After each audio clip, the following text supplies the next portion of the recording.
Hey everybody. I got a little, as usual, I got a little string of hair that right when I got ready to do this, got, I can still feel it across my face. Don't you hate that? People that have longer hair will know what I mean. It's like, as soon as you get ready to do something, a little thin piece of hair will go across your face, and then you can't find it to pull it off your face. And of course, my hair's not cooperating. It was a little bit better earlier when I was on Dark and Darren's show, and we were talking about fandom. So I hope all of you guys were able to catch that stream and check it out. If not, I'm sure you can watch it on the replay.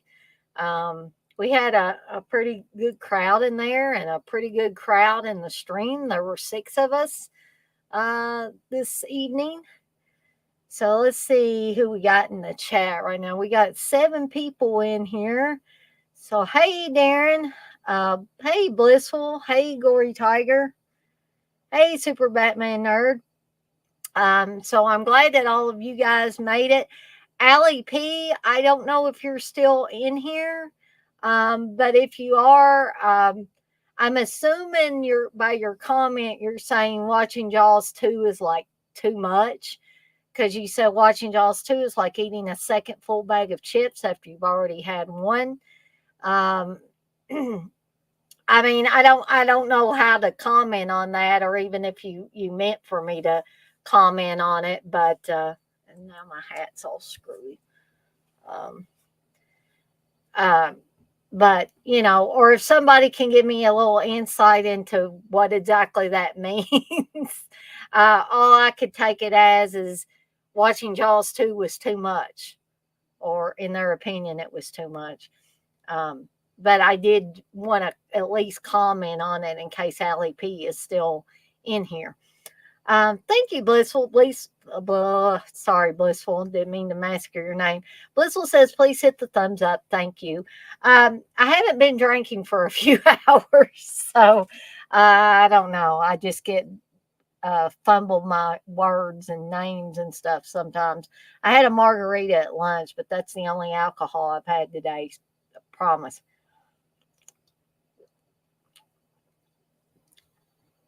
Super Batman Nerd, you say, I don't understand all the hate Jaws 2 get.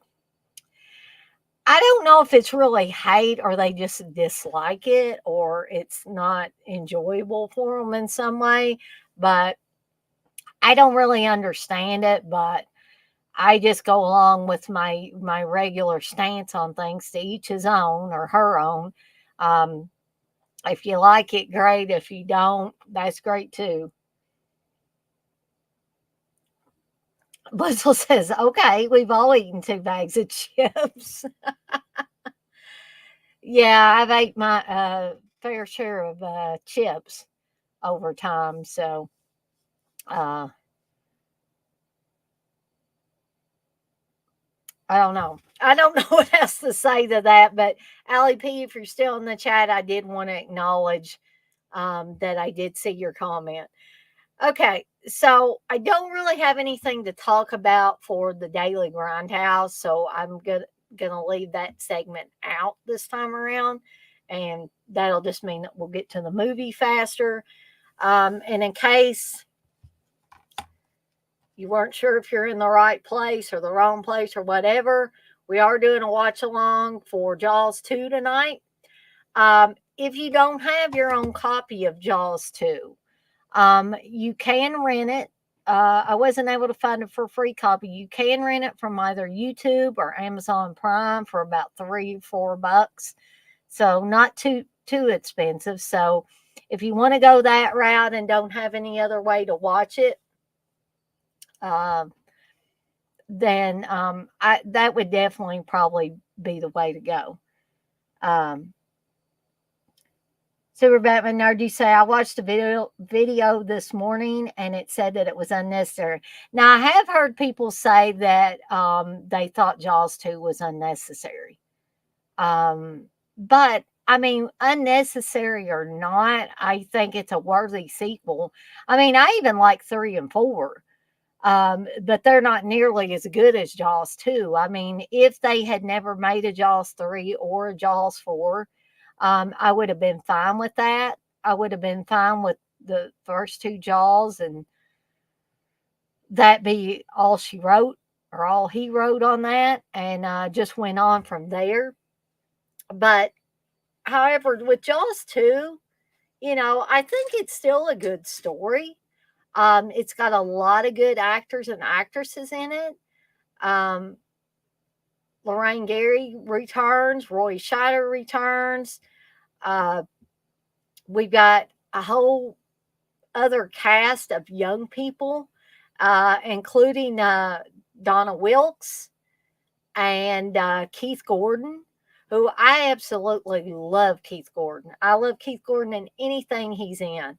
Um, I just, some of you guys and gals may laugh, but I just think Keith Gordon is the cutest. I mean, I love that guy. And even if he's playing kind of nerdy characters and stuff like that, I still think he's the cutest. Even when he's, playing Arnie Cunningham in Christine, before he gets essentially possessed by the car or possessed by LeBay or Roland LeBay's, George LeBay's brother. Um, I mean, you just love him. And you hate that he's being picked on and bullied and all that. So, sorry, got off on a whole Keith Gordon. It's the Keith Gordon Appreciation Society, but I just love that guy. And now Keith Gordon spends a lot of time behind the camera, directing movies and stuff. He's done that for the last several years. Um, but I would like to do, actually, I don't think I've done it. And I'm probably said that I wanted to do it back when I was doing those, like, let's talk about Ted. Um, I did one on Ted Raimi, and I also did one on Don Scardino. So I would love to do one on Keith Gordon as well. The one on Keith Gordon might be more popular than either the Ted Raimi one, or I'm just guessing it would be the Ted Raimi one or the Don Scardino one. Let's see. Super Batman Nerd, you say I still have my DVD. LOL. Nothing wrong with that. You can watch it that way. Super Batman Nerd, you also say I was about to say I loved him as Arnie Cunningham too. Darren, you're watching the old DVD. Cool. Hey, Unseen. So probably you guys and gals that have a DVD copy, we're going to get started with the movie here shortly. I have got my Blu-ray. I mean, I have it on 4K, but I don't have a way to watch it in 4K back here, so I'm watching the Blu-ray. I'm about 11 seconds in. The Universal logo is getting ready to come up there on the screen. We've got the space, I guess, background or whatever you want to call it.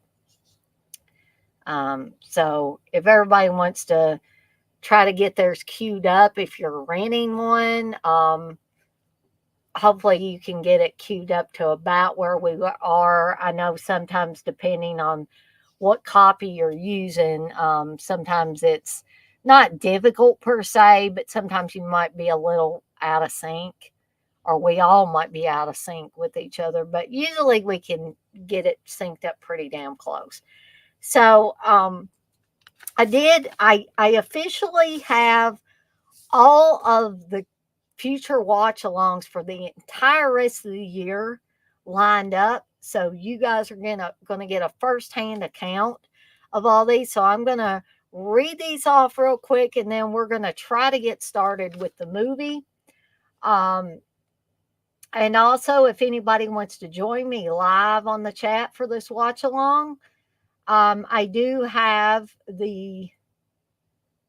I have the link to join me in the chat. I've got it starred or pinned or whatever you want to call it. If it does get lost in the chat and either somebody in here now decides, hey, I want to jump on this watch along, barring it not being 30 seconds before the movie's over, that is perfectly fine.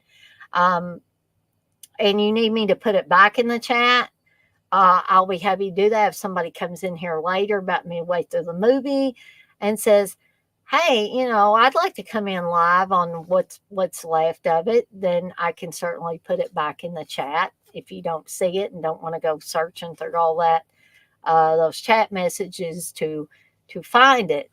And also, if anybody needs a timestamp at any point in time, we will be perfectly happy to give that to you. So let's get to the rest of this year's upcoming watch along. So tomorrow night will be the John Cusack joint, Say Anything, probably my all-time favorite John Cusack movie. Oh, that's fine, Super Batman Nerd. You say I'm just going to listen in. Won't have time for the full watch along. And, you can always, watch this on the replay when you got more time, and it works that way as well. So July 29th, Sleepaway Camp 2. July 30th, Sleepaway Camp 3. August 5th will be the start of my first ever 2-part watch along. And that's going to be for Stephen King's Salem's Lot, directed by the late, great Tobe Hooper. So part 1's going to be August 5th, followed on Sunday, August 6th, with part 2 of Salem's Lot. Hey, Coco, you say maybe this has been mentioned, but there's a scene where the shark is attacking the boats of the teens, and one of the guys is hugged up to a girl and has a smirk and smile on his face. Oh, I don't remember that, but Coco, but thanks for bringing it up because I will certainly look for it tonight.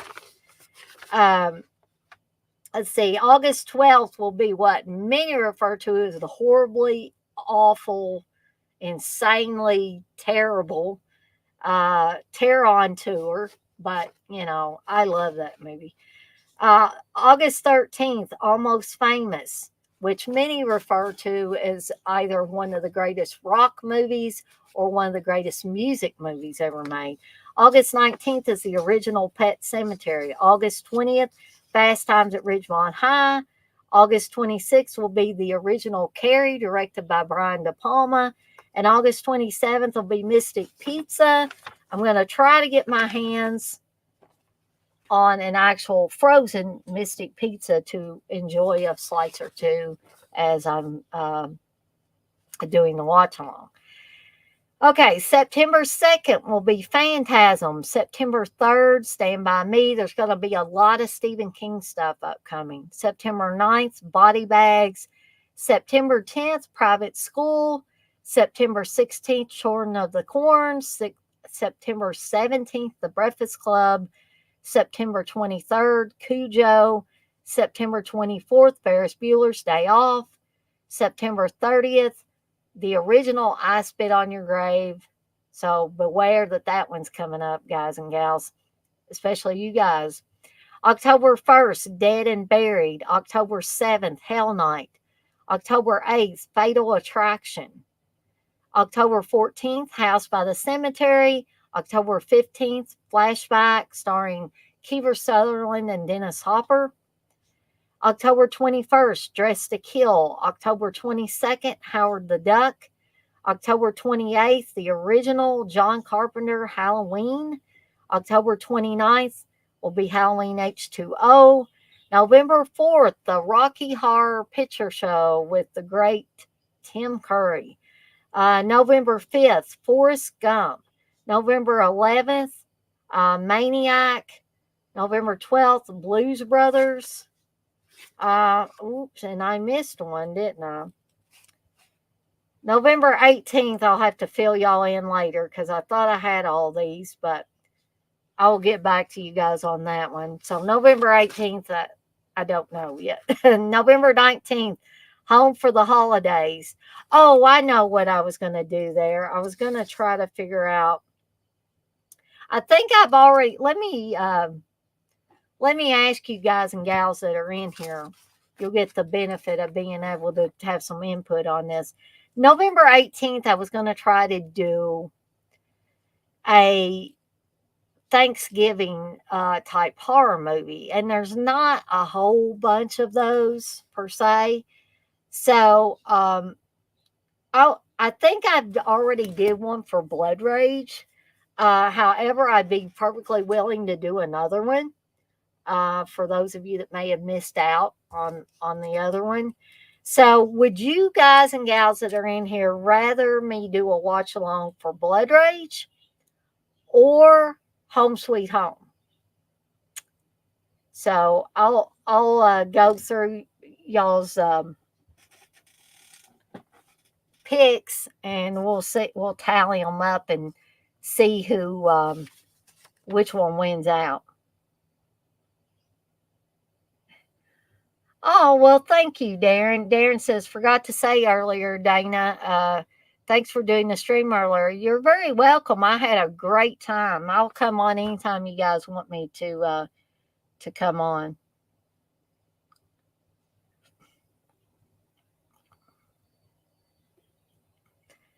Coco, you say he looks out of character maybe because the girl was hot or he just wasn't a great actor. Super Batman Nerd, you say, I watched or listened to a movie up at work a week ago after listening to the Dead Pit Jaws watch along. Cool. Coco, you say, holy moly, a lot of good movies lined up. Howard the Duck. Oh, thank you, Blissful. Blissful says, Darren, it was an awesome live. I couldn't stay for all of it. I'll watch the replay. Well, Darren's vote is for Home Sweet Home. We'll see what other people think. And if nobody else says anything, I will definitely put Home Sweet Home down there in the slot there. All right. So, of course, November 11th, Maniac. November 12th, and that is the original Joe Spinell Maniac, by the way. November 12th, Blues Brothers. November 19th will be Home for the Holidays with Holly Hunter and Robert Downey Jr. November 25th, Misery. November 26th, the Beatles-related comedy, I Want to Hold Your Hand. December 2nd, Psycho, the original Psycho, by the way. December 3rd, the movie Mask. Not the comedy movie Mask, but the one with Eric Stoltz and Cher.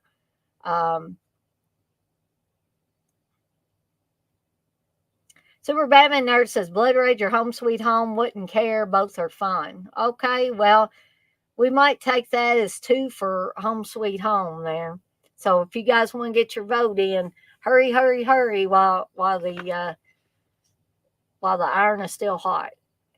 December 9th, Silver Bullet. December 10th, because we're getting closer to the Christmas holiday season, It's a Wonderful Life. And you guys can let me know if, and it may not really matter, people can watch. I'll just say you can watch whatever version, either the colorized or the original black and white version of It's a Wonderful Life. But I had to include that one. I have become a huge fan over the last few years for It's a Wonderful Life. I do too, Coco. Just about every time I watch Mask. So bring your tissues, guys and gals, if you're going to be in here for that one. So I think Home Sweet Home's going to win out. So that's what I'm going to put for November 18th. Okay.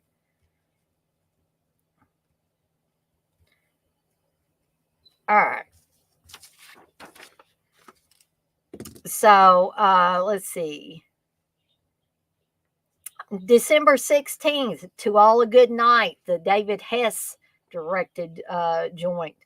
December 17th, A Christmas Story. December 23rd, and I won't be doing 2 that weekend because December 24th is Sunday, and I figured that's Christmas Eve, and people will be doing things with their families, as I will. And so we're just going to have 1 that weekend. So December 23rd will be National Lampoon's Christmas Vacation. December 30th will be Bloody New Year. And December 31st will be Terror Train.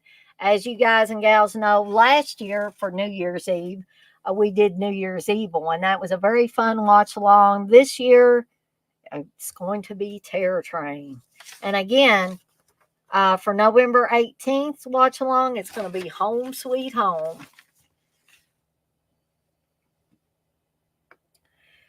Coco, you say I can't even look at thumbtacks and maps the same anymore. Oh my gosh, yes, because thumbtacks and maps are a huge, huge part of that movie. And if you've not seen that movie, certainly be prepared and have your tissues. Guys, I wore the hat almost the whole time during Dirk and Darren's stream, and I wore it for a little while on here, but it's just starting to get on my nerves right now, so I'm going to take it off here. So we got 10 people in here right now.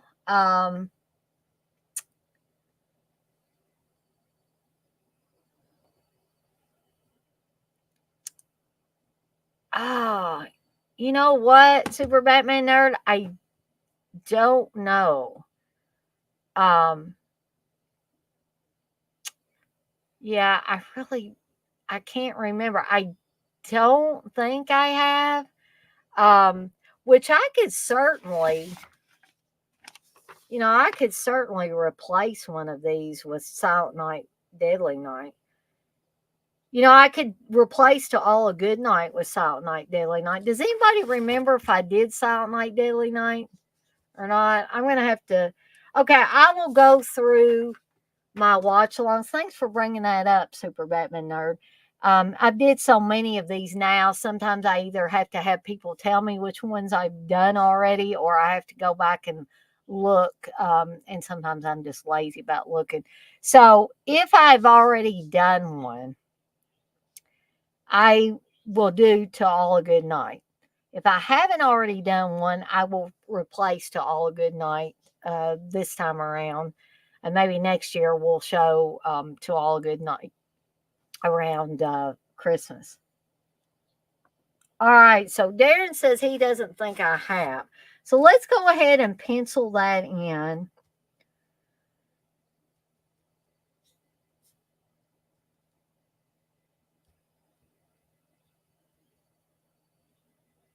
So Silent Night, Deadly Night for December 16th. And then December 17th, we'll have a Christmas comedy movie with a Christmas story. So,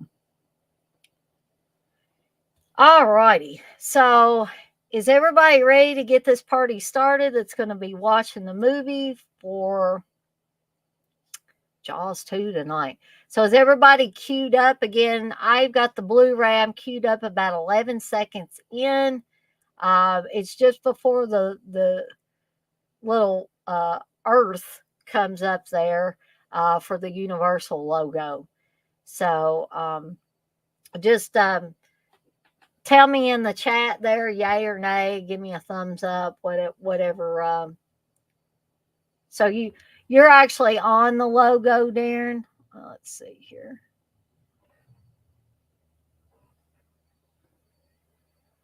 Does it say Universal, Darren? Because I can go a little bit further.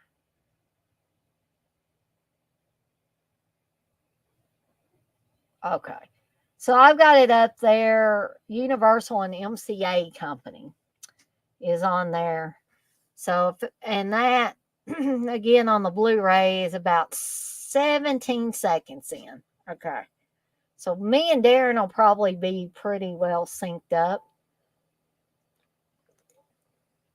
Blissful, you're listening tonight? Okay, cool. So I'll give it another minute or two for people that want to get synced up. And then if anybody comes in here a little bit later, we can get them all synced up and ready to go.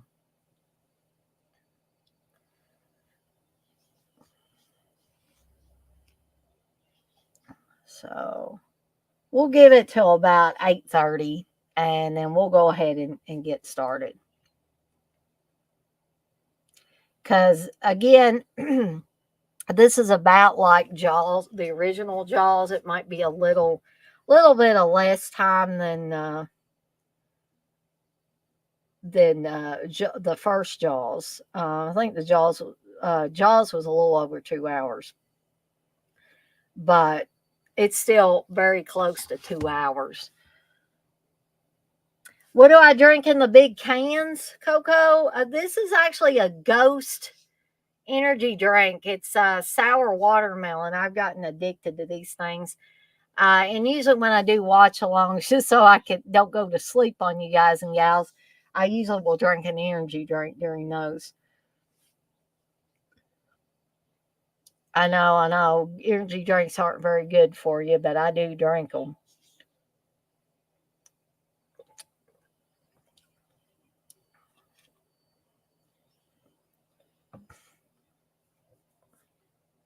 So we'll give it a few more seconds here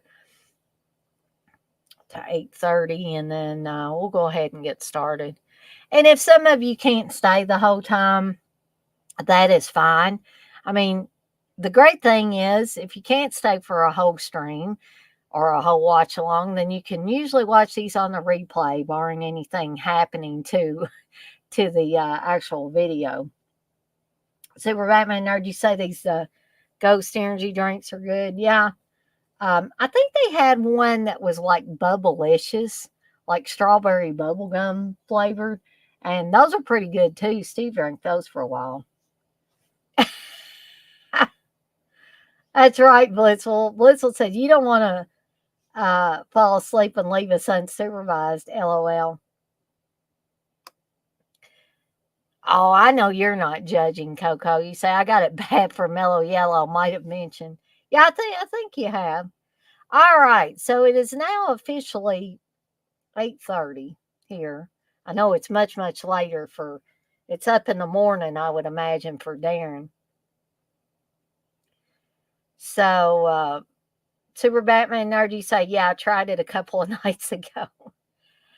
All right, so we'll do the 3, 2, 1 and go ahead and hit play when we get to one. So here we go. 3, 2, 1. Press play. All right. We're seeing the Universal logo, and now we're going into the movie here.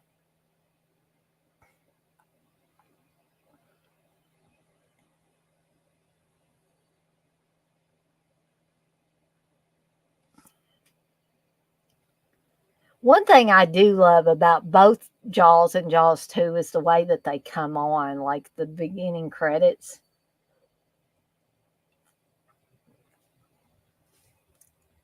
Oh, and Murray Hamilton also returns on this, by the way, playing the mayor.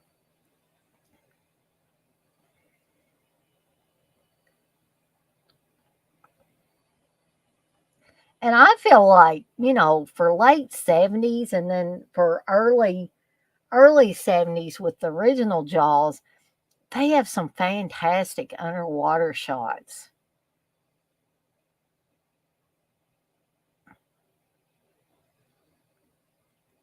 Yeah, Darren, mine, sorry about that, is an hour, 56 minutes, and about 15 seconds.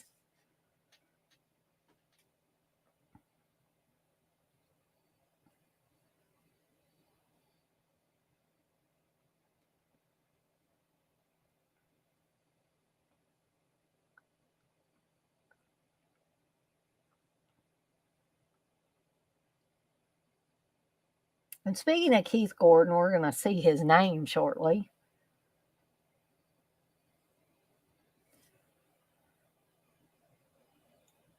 There's Keith Gordon's name.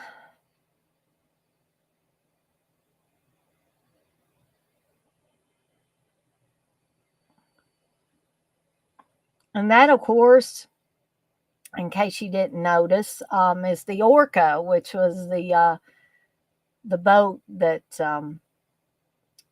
Quint um, and Chief Brody and Matt Hooper were on when they were looking for the shark on the original Jaws. And these divers are, posing in front of it, and oh my gosh, not good. I love the way this is done too, of the camera falling and snapping pictures as it keeps falling. Um, it sort of reminds me of Alligator has a shot like that in the sewers as well. So even though this thing looks fantastic on Blu-ray, I think it looks even better on the 4K. The first few minutes of it I have watched in 4K.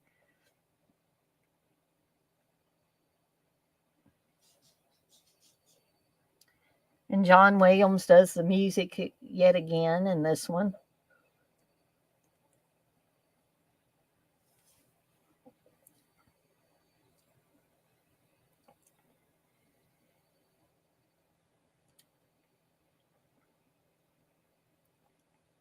So we're soon going to find out that Chief Brody's wife, played by Lorraine Gary, Ellen, is kind of moving up in the world on Amity Island. She's pretty much become I guess, a big deal. On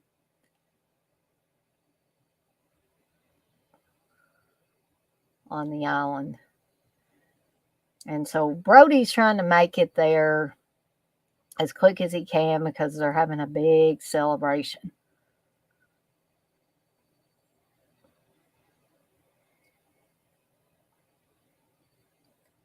Hey, John, you say, hey, all, was this one supposed to insinuate even further about the mafia connections? I don't know, John. Maybe somebody else can answer to that one. I'm not sure.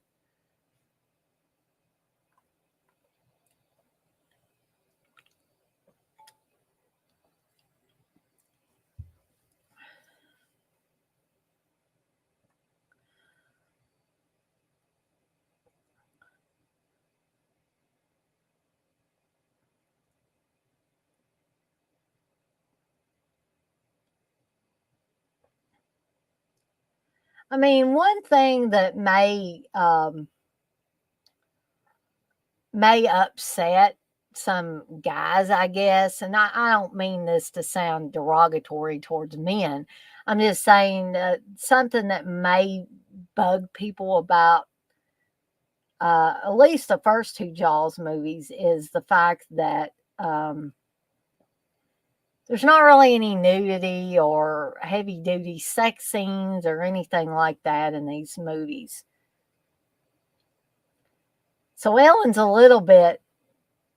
a little bit pissed, I think, at Martin because he's late. She said, where the hell have you been? And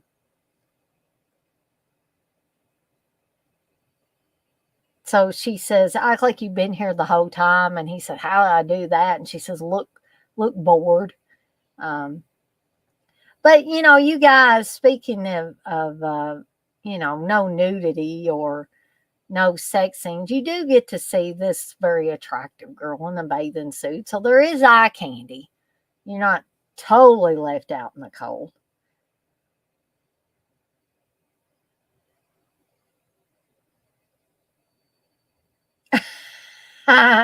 Unseen says, okay, I'm out then if there's no good stuff.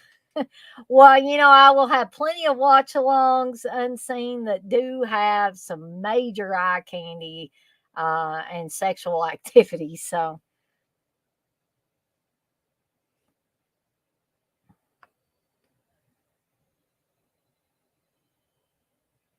John, you say, I think I read that Ellen's boss was tied to the mafia and Larry Vaughn from one was as well. That's why they didn't want bad press. Ah, interesting. Was that was it that in the original Jaws book, John? Because It's been such a long time since I read the book. Johnny said the mafia made money on Amity tourism. That sounds certainly plausible. Super Batman Nerd, you say, yeah, the mayor didn't want to close the beach because of the big mafia money. Because he owed the mafia big money. Johnny said, this is a competent sequel. It just doesn't have the special filmmaking of Spielberg, but it's not bad at all. Yeah, I completely agree with that, John.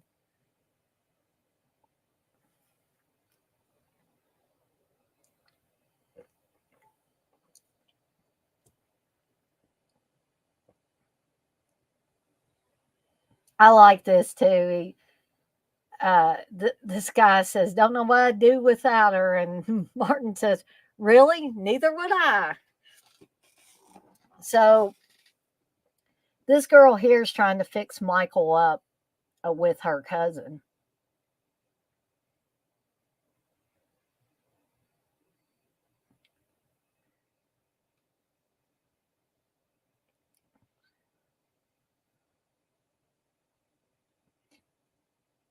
I'm guessing Alan Brody's like head of tourism or something like that.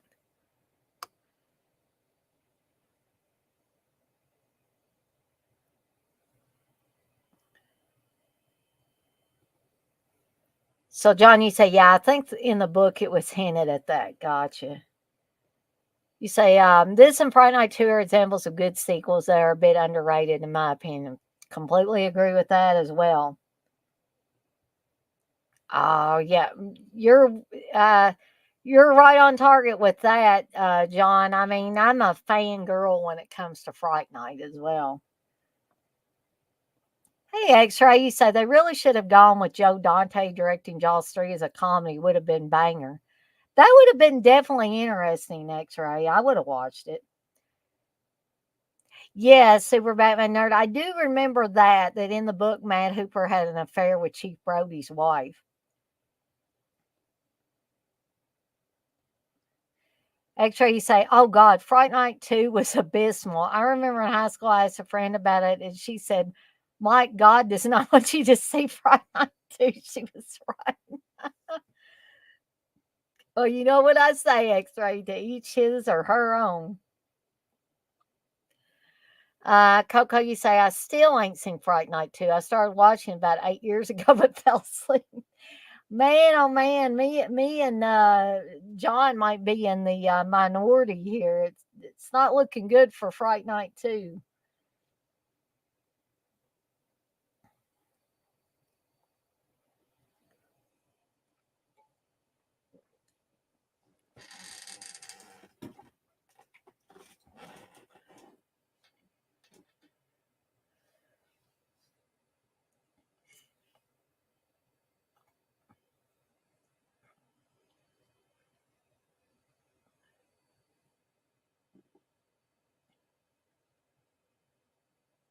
Oh, I completely agree, Darren. You say Keith Gordon did some bangers, mine in a 5 or 6 year period. Yes, he did. Um, John, you say, yeah, I agree, Darren. Keith Gordon did some great roles. His acting in Christine is great. Totally agree with you guys. Um, Super Batman Nerd, you say, I can't decide between Lost Boys and Fright Night. Yeah, that's a hard one. I don't think I can decide. I just have to say I like them both. I think they're both great.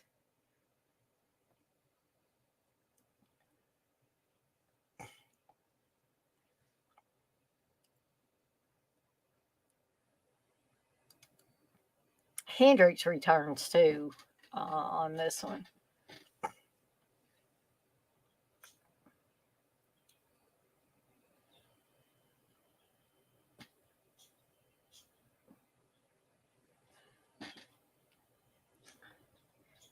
X-Ray, you say, I swear, Brian De Palma made a Spider-Man movie in the early 80s. Keith Gordon would have been dope as Peter Parker. He was essentially Pete and Dressed to Kill.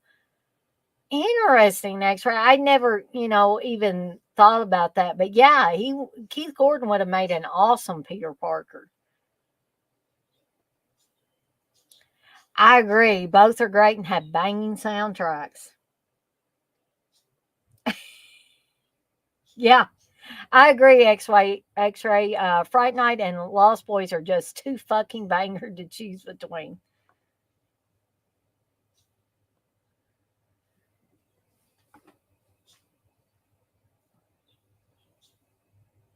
So this girl's still trying to fix Michael up with her cousin.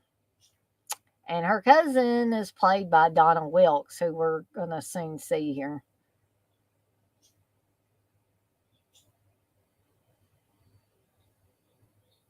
There she is.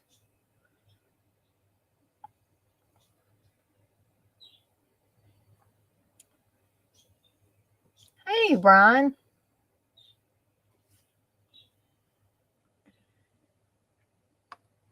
John, you say, I have the soundtrack on vinyl for Fright Night, but just won the score on eBay on CD. It's coming from Europe, so it may take a month. Ha. That's awesome, though.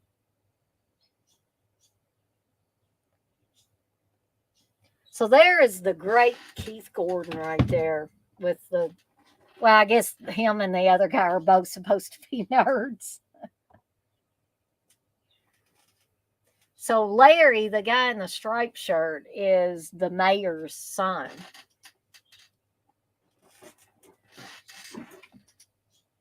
Now, actually, he's Larry Jr.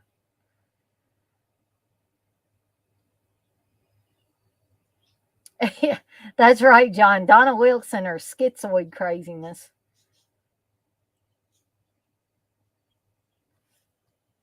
Wow, that is interesting, X-ray. You say, I went to college with this Puerto Rican chick who I swear had facial similarities with Keith Gordon. Her name was Christine, by the way.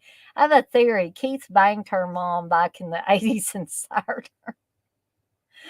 You never know. You never know, do you?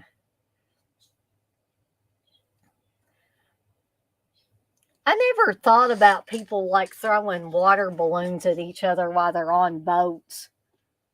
But maybe that was a thing back in 1978 in island communities. Does anybody know?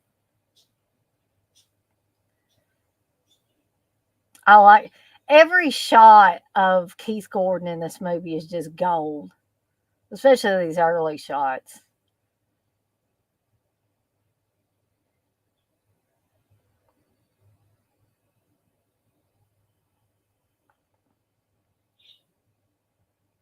Hey, Chris.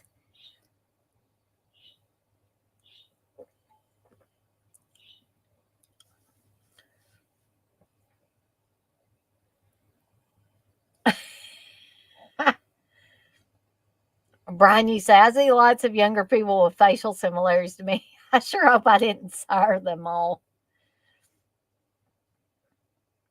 X-ray, you say, Jaws 2 ain't bad. The setup is very dumb, but it's a fun sequel.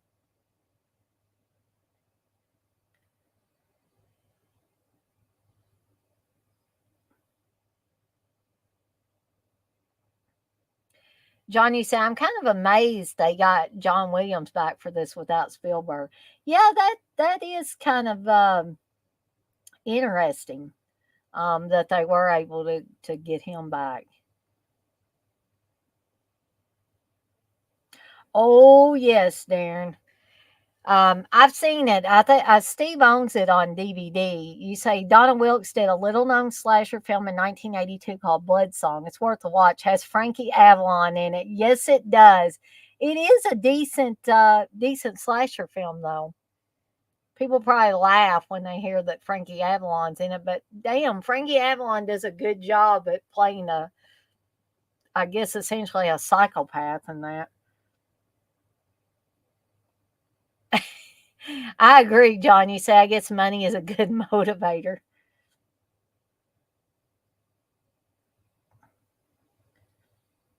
Yeah, X-ray says John Williams ain't above a paycheck. Wow.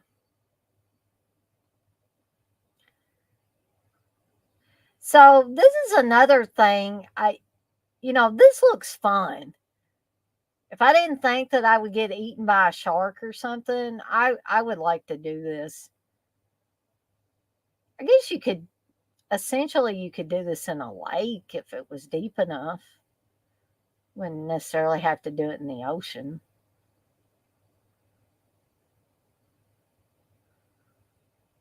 I wouldn't want to go completely under the water because I have this fear of drowning, but I wouldn't mind splashing in the water like that.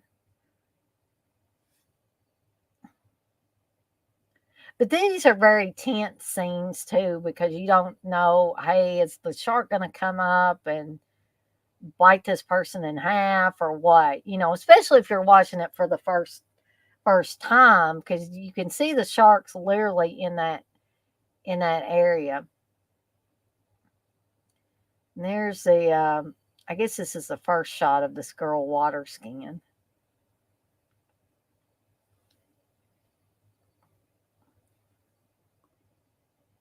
X-Ray say, working on my own slasher at the moment, going to be called Blood Balls, about a guy with elephantitis of the nuts who mashes people with a massive beanbag.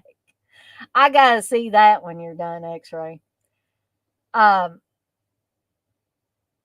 yes, John, I did get the 4K of it. I'm watching the Blu-ray tonight because I don't have a way to watch a 4K back here where my computer's at. But I have watched the first few minutes, maybe about 10 or 15 minutes of the 4K. Uh, I think it looks amazing. I know sometimes people say, "Yeah, I got it on Blu-ray. There's no reason to get it on 4K." But I would say if you're already a fan of this film, um, then I say go for it. If you have the ways and means to watch it in 4K, it's not overly expensive right now. I don't think 20 something bucks, I believe. So yeah, I think it looks amazing. Um, my opinion only, but yeah, I mean, if you're a fan of the movie, I'd say go for it. John, you say I have the 3-pack Blu-ray for 2 through 4. Um, I didn't get them in a pack, but I did have um, I had all of them on Blu-ray, and then I'm slowly switching them out as we get the 4Ks in.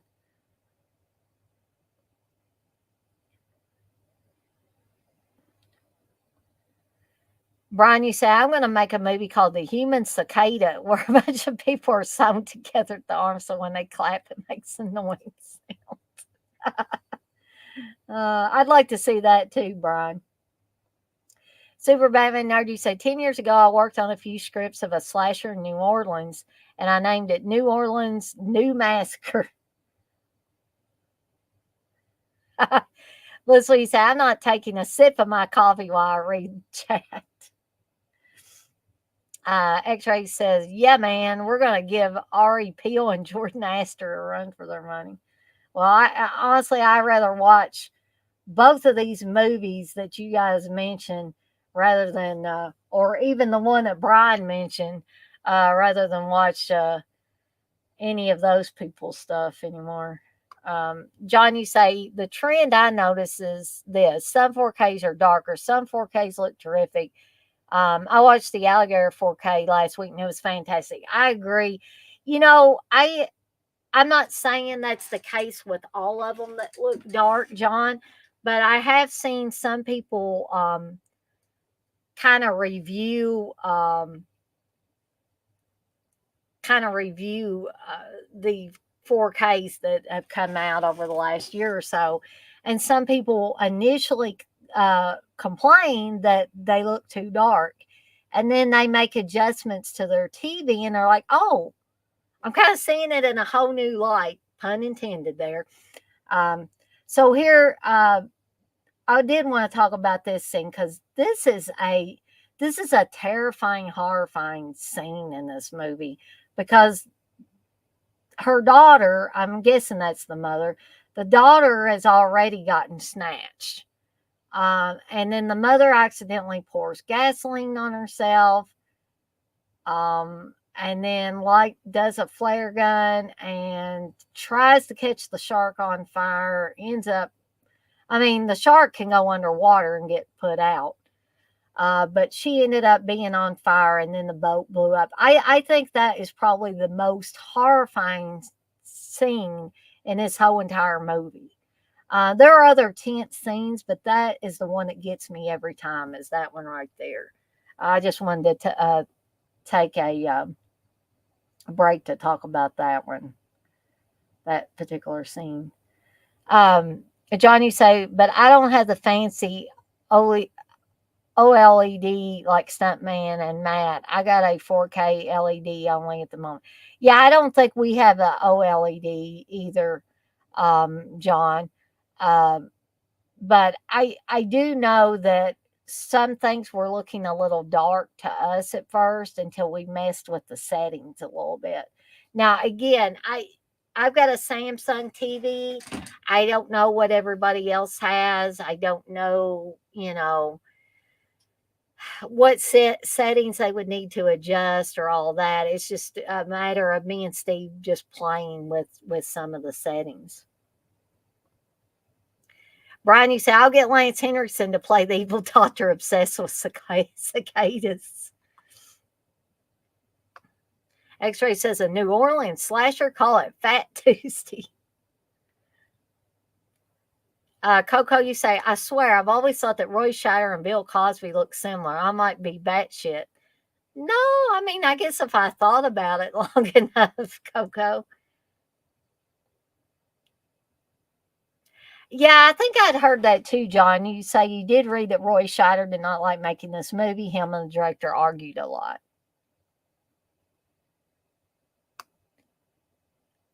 Super Batman Nerd, you say, even though I have 3 4K Blu-rays, I haven't seen them in 4K.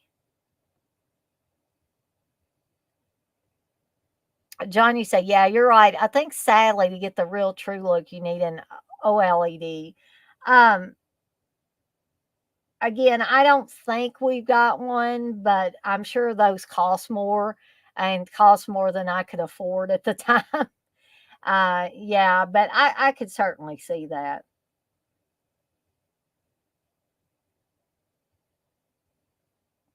And Brian, again, I respect your opinion. You say you stand by what you said. The human brain, human eye cannot process 4K. The most perfect human might see 1.6K. The difference from 1080p to 4K is too minimal for me to care enough. And I totally respect that. But again, I have to say, I notice a difference. And some people might think I'm delusional, but I don't notice a difference in every Blu-ray versus 4K. I'm not going to lie and tell you guys and gals that. But the majority of them, I can notice a difference. And but if you think it's minimal, don't want to waste your money, I totally respect that. However, unfortunately, I'm going to keep buying 4Ks because the majority of them, I notice enough of a change between the 1080p and the 4K to justify me spending money. But I'm not here to tell anybody how to spend their money. Everybody has to make that their own decision on that. Super Batman Nerd, you say, my sister has a 4K TV, but no 4K player. Yeah, I mean, I hear people say that stuff too, that, money is, an issue for most everybody, unless you're just completely filthy rich. And sometimes you have to piecemeal it. You have to get things slowly um, until eventually you get the whole setup. Johnny said, oh, nice. I may mess with mine later. That's good to know. Yeah.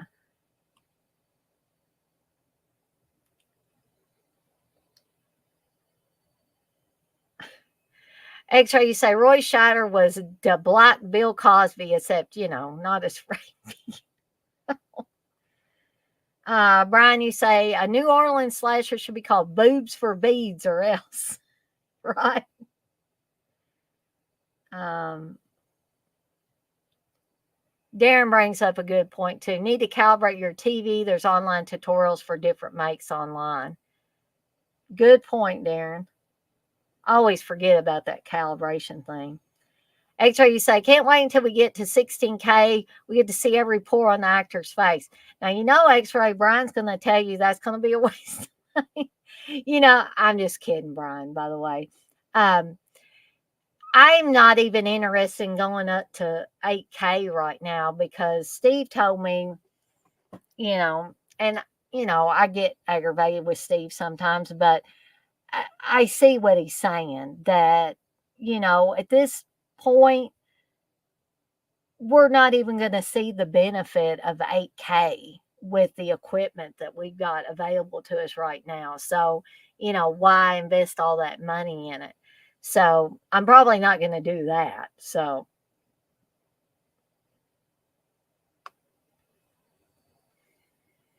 John, you say, I'm going to do this while watching LOL. I'm always tinkering with shit in my office.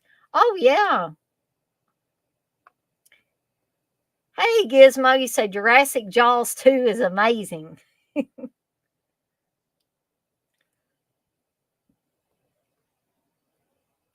So now we're seeing this huge killer whale that has been chomped on by something. I'm pretty sure it's a shark. What do you guys think?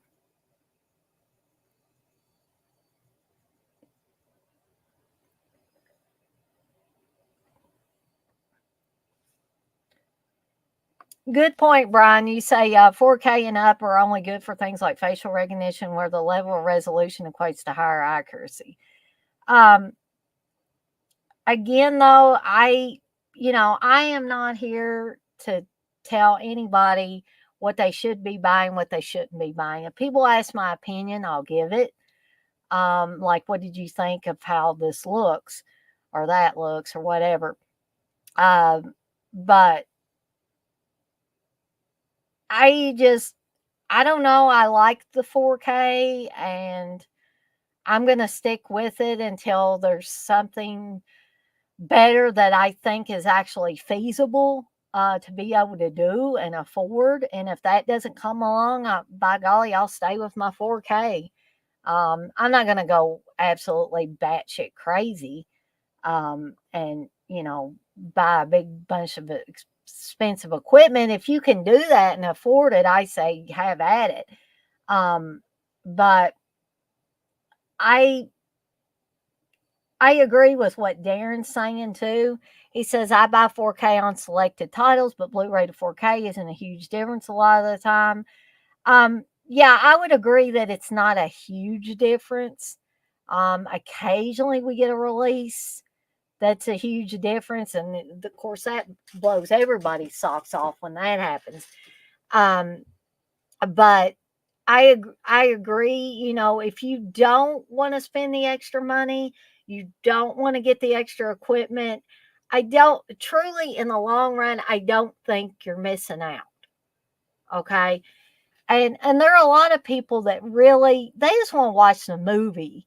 They don't care about how high the resolution is. They don't care about special features and all that jazz and commentaries and interviews and behind the scenes stuff and documentaries. They just don't care. My mom's like that. She's just a watcher of movies, but she's never been able to understand, people going to Blu-ray, uh, or 4K or any of that stuff. So I totally get when people say, it's a waste of time, it's a waste of money, you know. Um, but I guess there are some of us out there that are going to, stick with the tiniest bit of higher quality just because I'm not saying we're bigger fans than some of you that say, it doesn't matter. Keep your Blu-ray, keep your DVDs, keep your VHS or whatever. I'm just saying that some of us like to try other things. And if it ever came a time when I didn't notice a difference, then heck yeah, I would stop buying 4Ks promptly. But as long as I'm still seeing some benefits in the majority of the releases that are coming out in 4K, I'm going to keep buying them. But I'm not going to tell somebody else they should buy them. That's not what I do these streams for. I only, if somebody asks me what I personally think about the quality of something, I'm going to be honest and tell you. If I think it looks shitty, I'm going to tell you. If I think it looks fantastic, I'm going to tell you that too. But in the end, you as the consumer have to make your own decision about that. I always say, don't go by what I say only. Don't go by what only one person says. Go to a lot of sources or even try to check out a snippet of it on 4K. Go to blu-ray.com or something and see if somebody's got some shots in 4K or maybe even a comparison of the Blu-ray to 4K before you make your final decision on it. Because essentially you're going to be the one that's going to either be liking this movie and liking the quality, or you're going to hate this movie or hate the quality. Okay. So that's also why I tell people to watch a for free version of a film that they haven't seen before they buy it. Don't just say, oh, Dana says it's great, so therefore I should go out and buy it. No, I don't want anybody to do that. So I'm the same way about the quality of the movie, how the transfer looks, and all of that.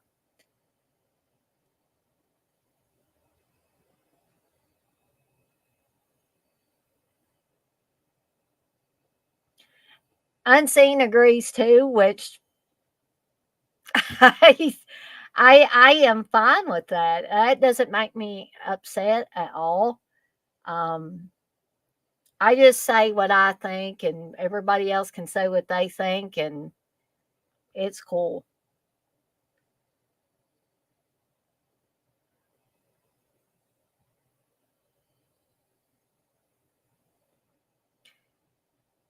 Brian, you said the movie Orca scared the F out of me a lot more than Jaws. Really? I'm going to have to check out the Orca movie because um, I haven't seen that one.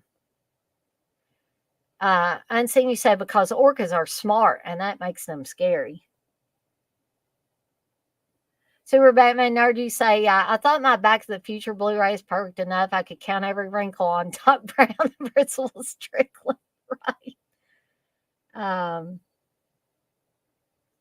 Coco, you say if you have a 4K TV, but the movie and show you're watching isn't in 4K, do you see a ticking? I don't know, Coco. I guess, I mean, I don't think I have. I don't think I've noticed any difference per se, because there's not a whole lot of, uh, you know, broadcasting stuff that's out there in 4K, like shows, and there is some.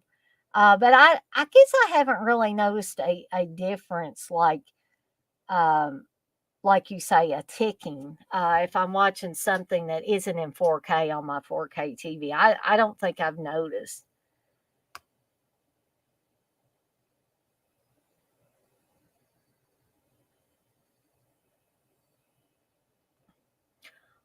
Oh, I believe you, Brian. You say I worked on facial recognitions for a government contract years ago. Trust me when I say 16K for facial recognition will definitely be beneficial for things like video footage, court evidence.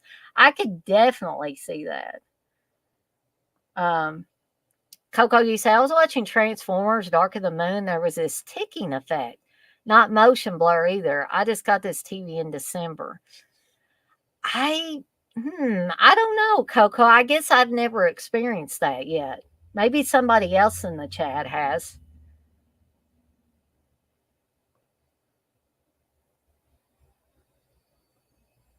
Chris, you say I have the steelbook version of Bloody Valentine. Bloody Valentine. I don't need the heart shaped box version. LOL. I understand that too, Chris.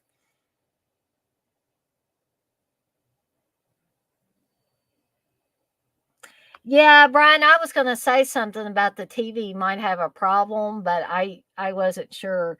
Coco, I would say listen more to Brian. He seems to be more savvy with that kind of stuff than me.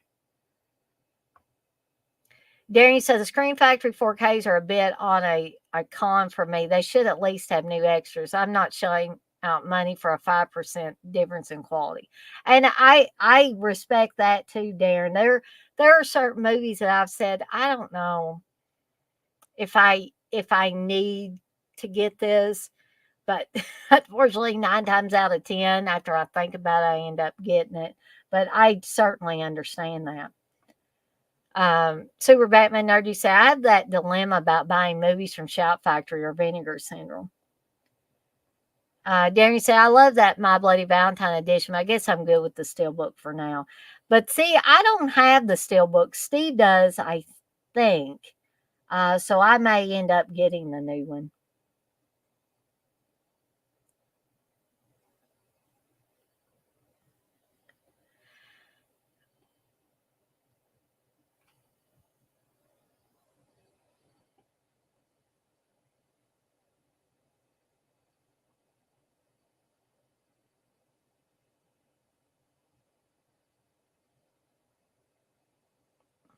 Okay.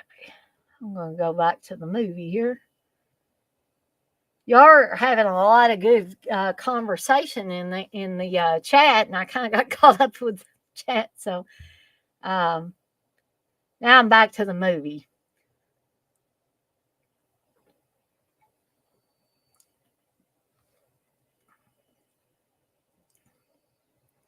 We're only 39 minutes into it, so.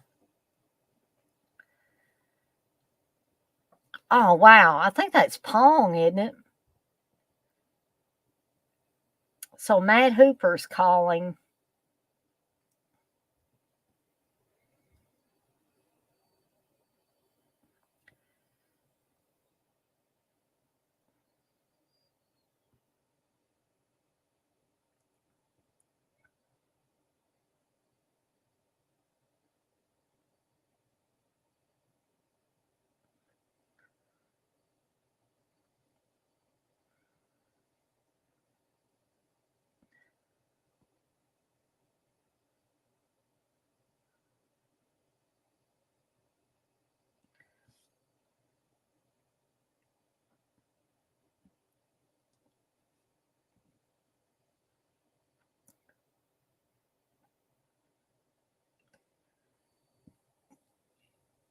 So Ellen's trying to be the understanding, you know, empathetic wife um, to Martin's problems. But Martin's being like a lot of men. He just would rather keep it to himself and not talk about it.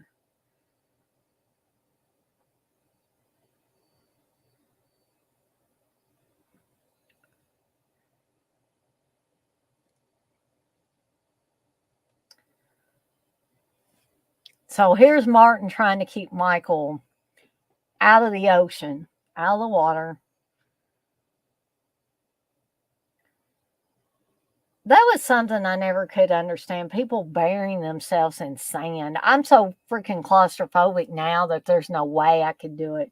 And you guys are probably going to laugh, but like the last year or so, maybe 2 years, I have not been able to go into an automatic car wash. When Steve takes the vehicle through an automatic car wash, I have to stand out there and wait for him to go through. And I know you guys are going to think that's crazy, but one of the last times I was in one of those, I saw the water and the suds and the wax and whatever all they're using running down the windshield.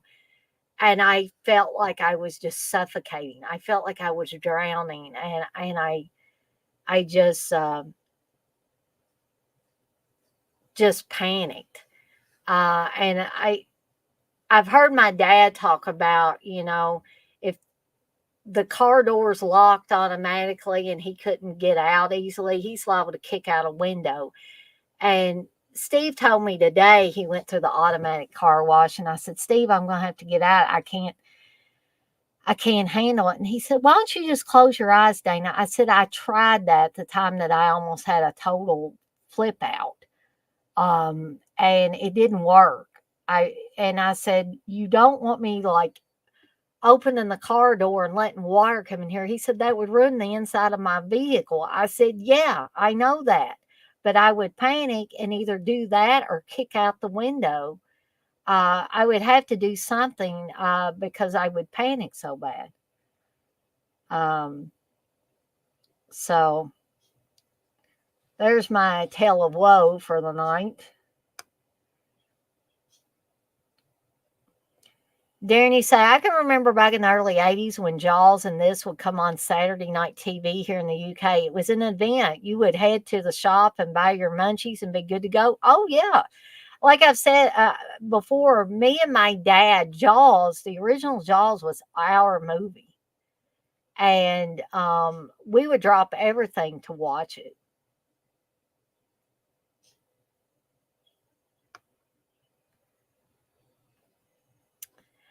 Brian, you say, oh, guess what? I've struggled with my A1C since diagnosed. Always high. 2 months ago was 10.8. So fought hard, changed everything. Exercise as much as I can. Um, Great job, Brian. You said got it checked yesterday after all that hard work down to 7.1 in 2 months, lowest in 7 to 8 years. I applaud you. And I'm not being sarcastic at all. That is awesome, Brian. And I have talked to a lot of people, and I include myself in this, who were kind of, and I'm not saying you were like this, but we kind of took a back seat when it came to our diabetes. I went to school with a girl that has been diabetic since we were in 8th grade, and I'm 47 years old now.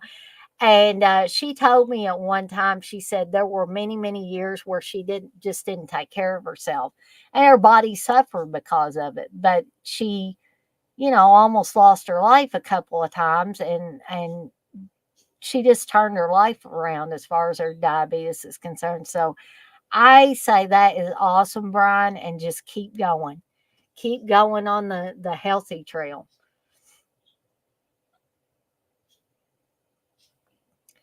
Well, I'm glad to know that I'm not the only one. I mean, I'm not happy that you're claustrophobic, but you say I can't do it either, Dana. Blissful, you say you get claustrophobic when you wear turtleneck shirts. I could see that. I haven't wore a turtleneck shirt in a long time, so I don't know how I would feel about that. Coco, you say, I have to get out. I panic thinking about panicking, so I avoid situations that will cause me to panic. It really sucks. Not a good way to live.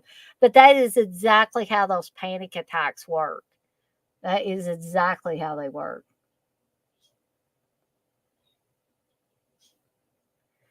John, you say, I will say this. Sometimes with video and audio changes can be subtle. You start to question what is better. It's why I hate going to the eye doctor, LOL. But anyway, I got you, John.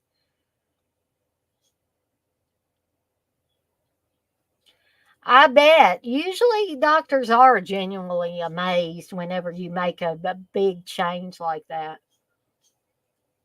I think honestly doctors tend to be more pessimist when it comes to people making a turn in their health.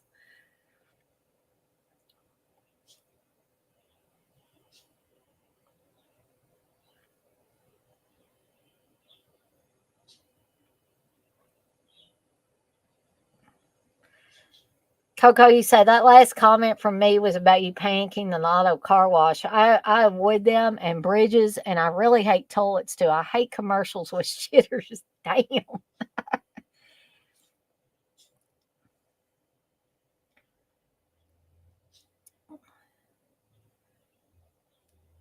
So now Brody's running around waving his gun, telling people to get out of the water.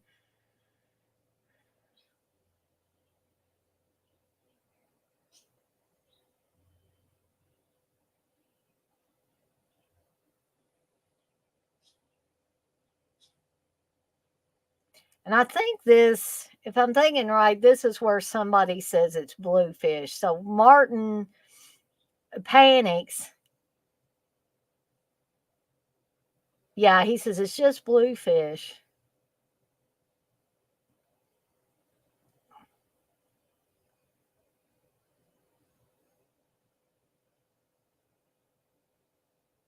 And I agree, Coco, that it is a real relief when someone knows where you're coming from. Yeah, because when people don't understand about something, like I know Steve loves me, but I don't think he truly understands the extent of my panic with that. So, yeah, it makes me feel a whole lot better. I'm not happy that you guys have some of the same issues. That's not what I'm saying, but I'm happy that somebody else understands. Well, hell no, nobody's going to go back in the water now.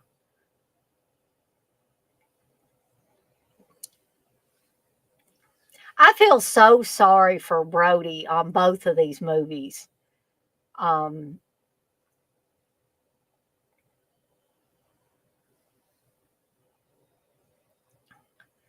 Coco, you say, I sincerely think I could deal with Jaws better than going over a bridge or seeing a 3-foot snake. I haven't ever panicked going over a bridge, but they make me feel nervous. Because I have this fear of being on a bridge and there being an earthquake and the bridge cracking in half or something like that, and the car flipping end over end and going into the water, kind of like Happy Birthday to Me scenario. I agree, Super Batman. They should be thankful of Chief Brody. Um, but Martin's soon going to get suspended. Um,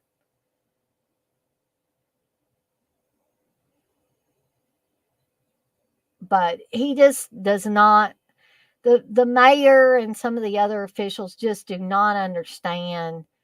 Hey, Martin really saved our ass, along with Hooper and Quint to some extent.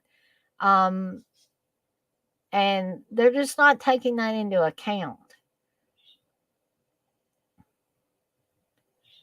John, you say, I get nervous driving over that bridge and canal in New Orleans from the beyond. Scared me just because of how long it was. I would imagine so. I love snakes too, Brian, except poisonous snakes. But I do have a ball python as a pet, and I mean, I walked around the house with him around my neck, my ball python Ash. Now arachnids, that's another thing for me. I do not like spiders. Really, you'd rather a spider than a dog any day. Now I've got 5 dogs in the house. Me and Steve got 5 dogs in the house. I can't say I would want a spider. I'll keep my dogs, thank you, and my snake and my iguana, my bearded dragon, my parakeets, and my guinea pigs. Oh, cool, Blair. Um, Blair says, Dana, I went to Felissa Rose's Q&A today at Omaha Comic Con. She was wonderful. I am so glad you had a great experience. Did you actually go up and talk to her or ask her something during the Q&A, Blair? Coco, you say the thing is, if the damn bridge was falling in, okay, I'm going to panic. But I panic thinking about panicking, jumping out of the car and jump off the bridge. What the fuck? Yeah, but see that again, that's the whole thing associated with panic attacks is sometimes people panic about panicking, or they worry, if I go somewhere, what happens if I panic? They're afraid that they're going to have a panic attack, and so some people unfortunately end up not leaving their house or anything. It's terrible. Johnny said, Brody or Hooper had taken a pic up close of Bruce. These people will be shitting their pants getting in the water even after the shark blew up in one with a bite rate. With that bite radius, no way. Brian, you say, I want a pet spider tailed viper. That snake is so fascinating. I don't know if I've saw one of those. Johnny said that huge bite radius is what makes Bruce unrealistic. It's like a great white mixed with a megalodon. He said lengthwise, it's not impossible. Deep blue was like 25 feet or so, and that shark was from recent years.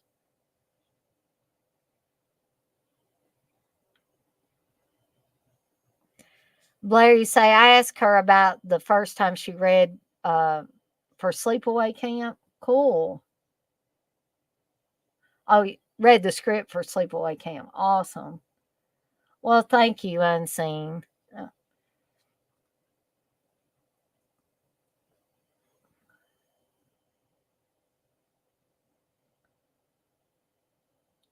So you want to just scream at these people because this is a lot of the same people that were in the first movie.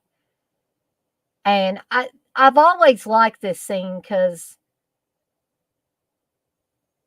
I think this is the part where he says,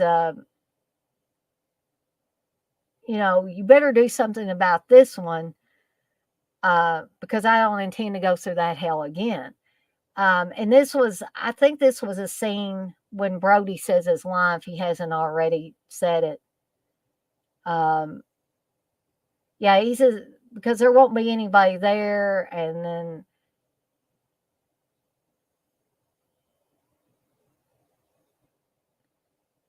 I'm waiting for him to. He says, I'm telling you and I'm telling everybody at this table that that's a shark. And I know what a shark looks like because I've seen one up close. And you better do something about this one because I don't intend to go through that hell again. That is a great line. I don't care who you are. And they were smart to use that in the trailer and like advertisements for it and all of that.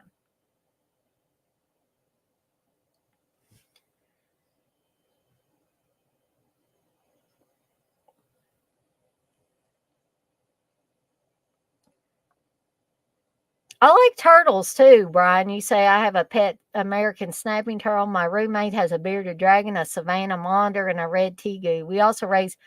Oh, I love Madagascar hissing cockroaches. I don't think you were. Yeah, you probably hadn't heard me talk about this, but when I worked at my first library job, the theme for summer reading had to do with insects or bugs or whatever, and we ended up getting a Madagascar hissing cockroach for summer reading. And I got the job of taking care of the hissing cockroach because nobody else wanted to take care of him. But they're fascinating creatures. Y'all, Dubai roaches, yeah. So you raise the hissing cockroaches and the Dubai roaches as feeders, yeah. John, you say, can you imagine filming with this thing in the ocean, even though you know it's fake? It'd still be creepy. I think it would be creepy.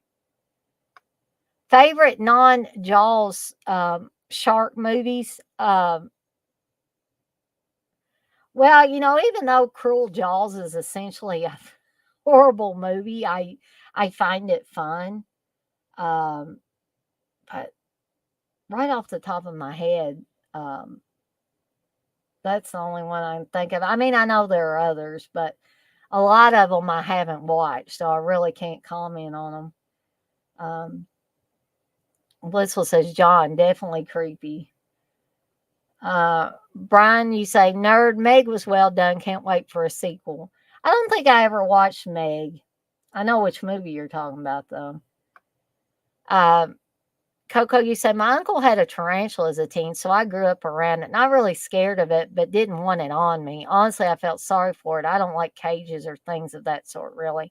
Yeah, so that's why I like to take my animals that are in enclosures out as much as I can, except for my iguana who's in a essentially in an enclosure that takes up half of a room.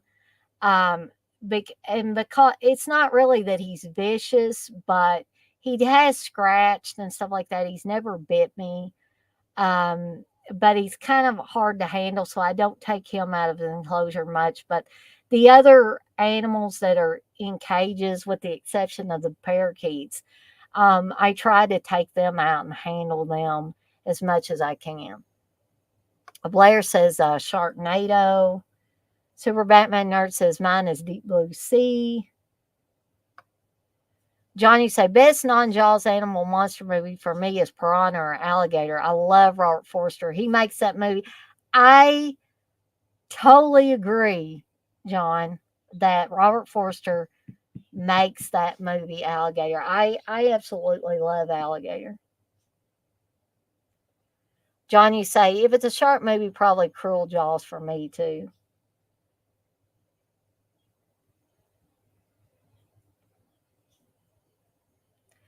Brian, you say nerd. That movie was decent. Wouldn't call it great personally. Coco, you say Ozark Sharks. I damn love that piece of crap movie. I don't think I've seen that one.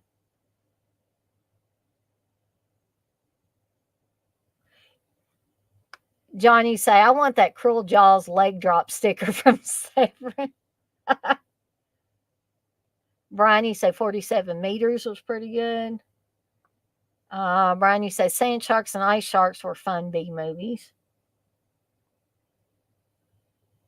Oh, I love my iguana, Toby. He's named after Toby Hooper, of course. But you say you wouldn't mind a giant iguana, 6 to 7 foot long one. I don't think Toby's that long, but he's pretty good size now. Unseen says open water. Coco says, oh Lord, 47 meters was another library donation. Brian, you say, I love the Sharknado movies. Darren says, go shark with cool duder joke, by the way. Kind of had that feeling.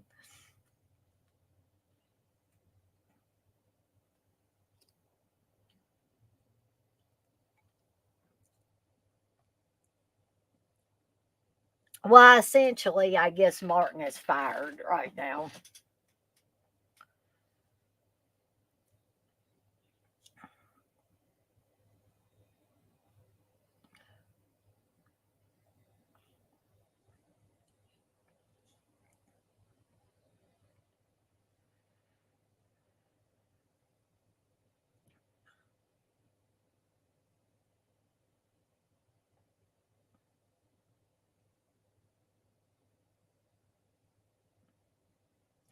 Again, Ellen is trying to be empathetic towards Martin. Um, she's a good wife, and I think that's another thing too, which is why I'm glad that they didn't have the affair with Matt Hooper to be in the original Jaws, because I think that would have just chipped away at this dynamic that the two have in both films.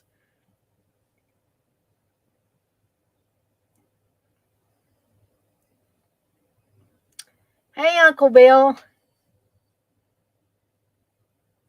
Are you busy, Uncle Bill? You want to come in live on this with me for the last well, almost last hour of it, 56 minutes? Because I've been going on like a boring, oh, I probably bored the shit out of people.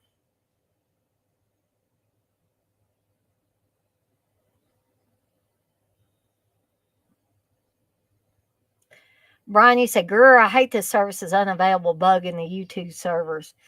Oh, sorry about that, Brian. Um, well, I'm not really typing, so I don't know, but maybe somebody else is.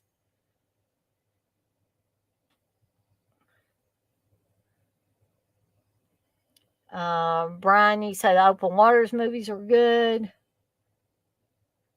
Um, John, you say I was trying to ask about the movie Frogs, but it didn't like that. Um, Unseen, you say agree, Brian. Terrifying because of the unknown.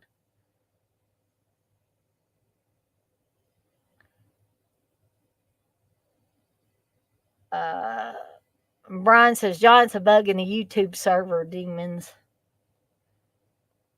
Oh damn, Uncle Bill. You say I just got in from going school shopping with the kids. I'm killed. I bet you are. Well, thank you, Darren. You say, Dana, you're not boring. You got 18 people in. Coco says, open water. It's the first one was good, but it kills me. Hard to watch. Christy said, like Placid, great one. Johnny says, sometimes I've seen YouTube air out on some comments and even super chats. Got to be a bug for sure. Oh, I'm sure it is. Like, I think Blissful was talking about, I don't think she was talking about it was happening in my live stream, but another live stream that she was participating in, they, the chat kept disappearing, I think, on her. Blissful, feel free to correct me if I'm wrong on that.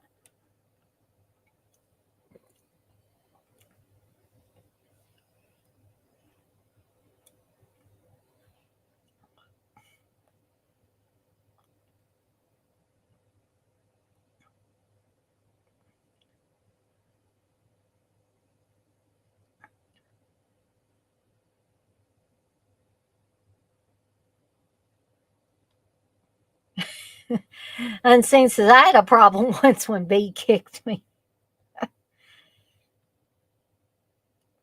put me in timeout. Yeah, that she accidentally put you in timeout, Unseen. I'm surprised I haven't done that yet. I'm sure my time is coming.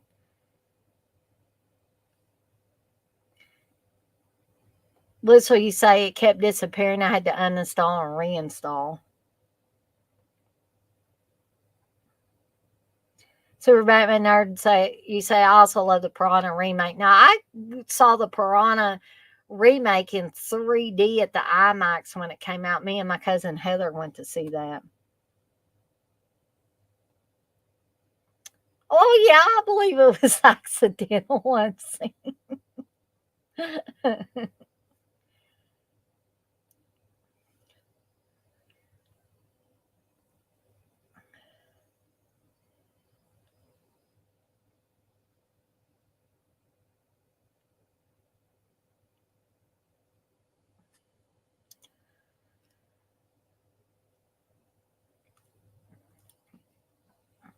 So now we're getting to like I guess what I like to refer to as the real meat of this movie. Because they're all going out on the boats. And we know we're yelling at the screen at this point in time. You shouldn't be going out in the boats. But if they didn't go out in the boats, we wouldn't have this great later part of the movie.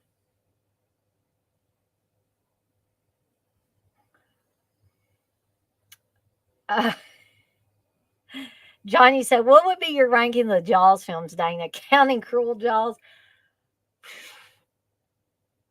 Okay, I'd probably have to put Cruel Jaws before Jaws 4, and you guys are probably laughing, but the first one is first. Um, I guess 1 through 3 would be in the order they came out, then Cruel Jaws, then Jaws 4 The Revenge. Yeah, that's how I would rank them.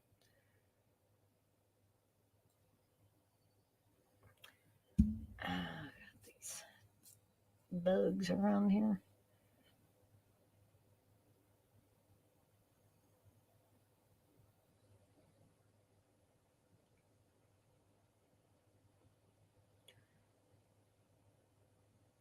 Oh, that sounds awesome, Brian. You say, I miss doing the Rocky in theaters, Rocky Horror Picture Show, go to the theater all dressed up with eggs, candles, etc. Oh, yeah. I wish I had been able to enjoy that, and I never got to. I did get to see Rocky Horror Picture Show in the last few years with the shadow cast, and that was certainly interesting.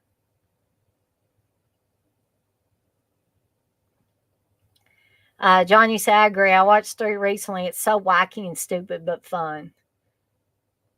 Jaws 4 is so entertaining, Darren. Yeah. But I believe I got to slide Cruel Jaws in there just ahead of it.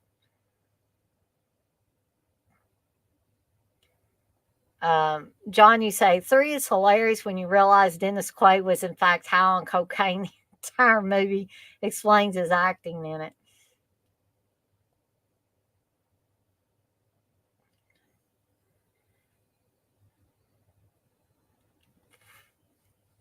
Yeah, that's right, Chris. You say Mario Van Peebles' Jamaican voice.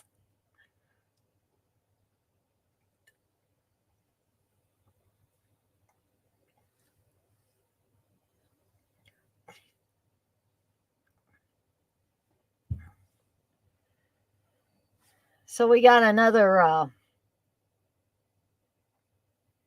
diver here. Damn, there we go.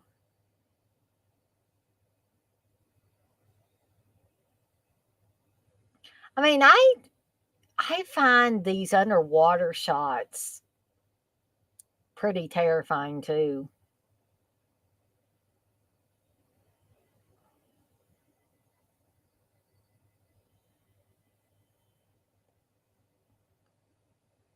John says, Brody, that's a big ass shark, man. LOL.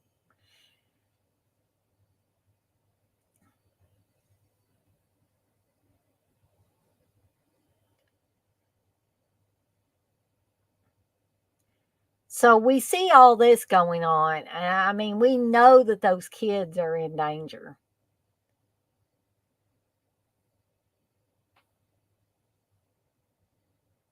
because this damn shark's headed right for them. Um,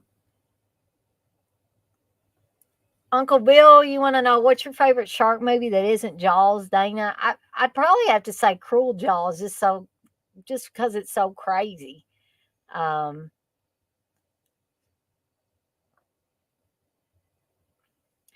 hey, Dirk, you say, hey, Dana, long time to so see, no see. That's right. Uh, so again, we're seeing the kids out on their in their boats and snuck out early, and Martin knows nothing about both his sons being out on these boats. Time to start panicking, Martin. I think at this point he thinks that Michael's at his job.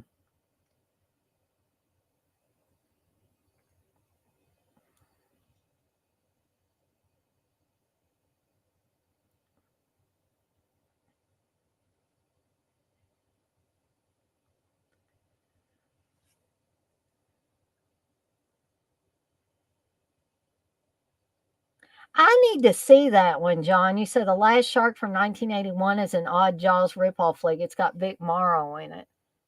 I don't think I've seen that one. I'm going to have to check that one out.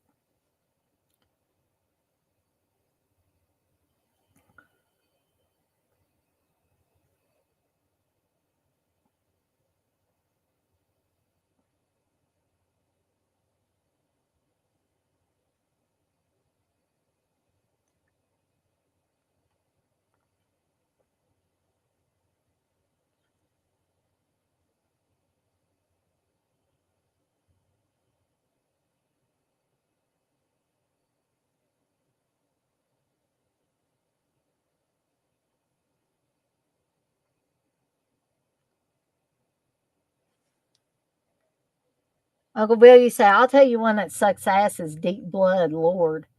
I don't think I've seen that one either, Uncle Bill. Maybe I need to stay away from that one. But you know me and liking bad movies, right?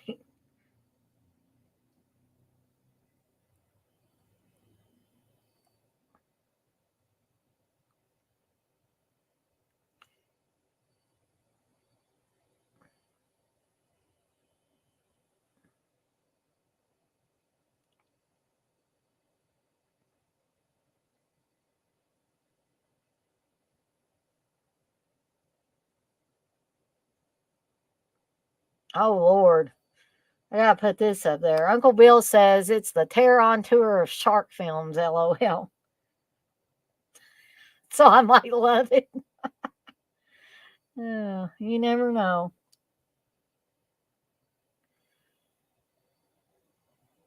So this is another scene that's coming up. I mean, the scene where all the action happens is terrifying to me, and a scene a little bit later um, is just like there's nothing really happening as far as the shark in the second scene. But this girl, you guys may disagree with me, but I think this girl playing Tina here um, really looks like she is absolutely traumatized in that scene. And I'll see if you guys agree or disagree with me here in a little bit when that scene comes up. So that just seeing that damn shark fin is terrifying enough because they're in this little bitty boat. They're thinking they're gonna get to have a makeout session, and oh damn, that shark hits the boat.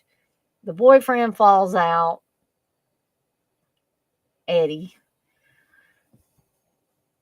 and I don't know about you guys, but this scene to me is so terrifying because he's saying, "Tina, help."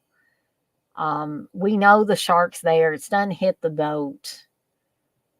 We know it hasn't went away. It's still there somewhere.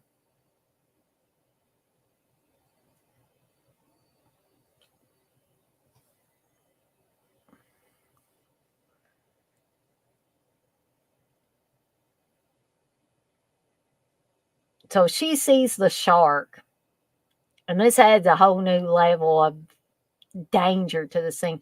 She says, "Eddie, swim fast. There's a shark, Eddie." And he's way the hell out there.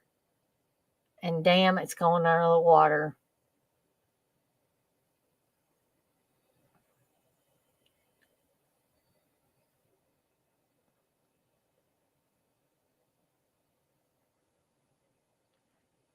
This is almost, but not quite, as terrifying as the scene at the beginning of the original Jaws because he just got pulled under, comes back up, goes back under, and the shark is pulling him under, and then it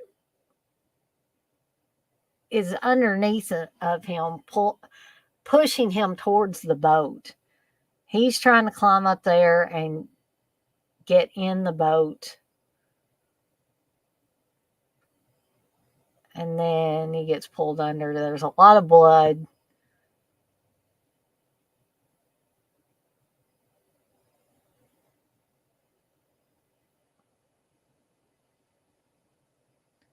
And then, I mean, she knows he's dead, but she's just like, please make the shark go away, make it go away. Um, she's almost like reverting back to being a child. Um,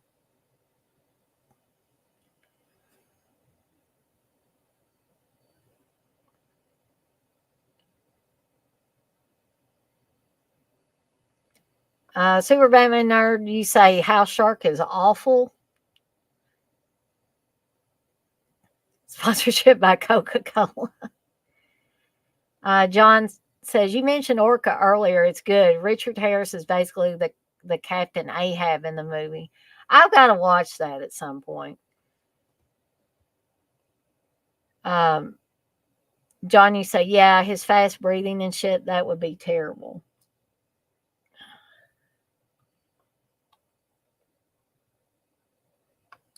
Melissa says, I've never seen Terror on Terror. I'm saving myself for the watch along. John, you say, I want to see what the negatives of Terror on Tour look like. I've never seen anything but that VHS looking real. That's probably what we're going to have to go with for the watch along, unfortunately, John. Dirk says, no comment.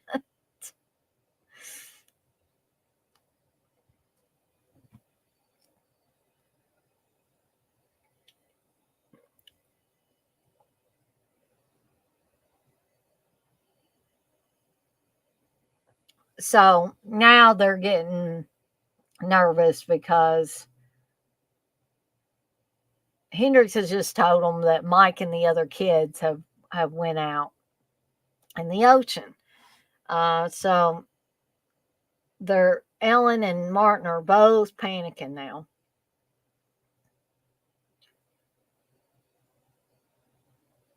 So Hendrix is saying, I can't let you guys go out there on this boat. That you're not the chief of police anymore.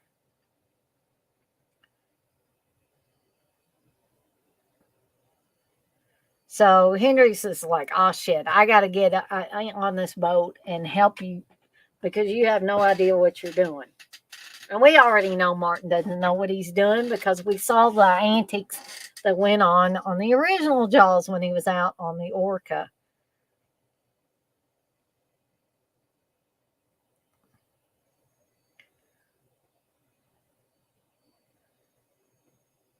Right, Gizmo. Gizmo says, Dirk, Chris, and Darren, everyone kicking it in the chat.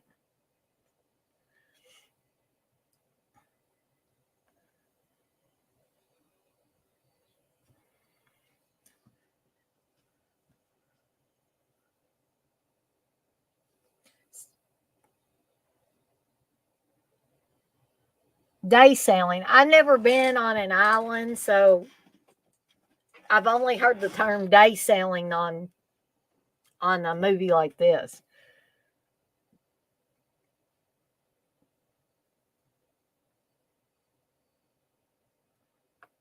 Gizmo says, I have a channel just for making money. Want to become the richest YouTuber in the world. Don't want to make videos. Takes too long. Send me money. John, you say, have you ever seen the deleted scene of Jaws 1 where Michael is getting dragged by the shark in the pond because he's hugging the guy who got eaten? It's kind of terrifying. I don't think I have, but I would like to see it, and it sounds terrifying.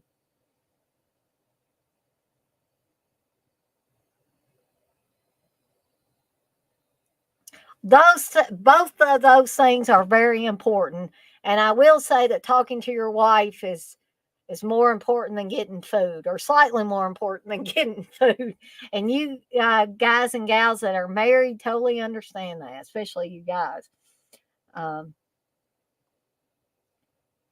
John, you say, I can imagine it was too much to keep in the movie at that time. Probably so. Blissel says, this has been a fun chat tonight. I think so too.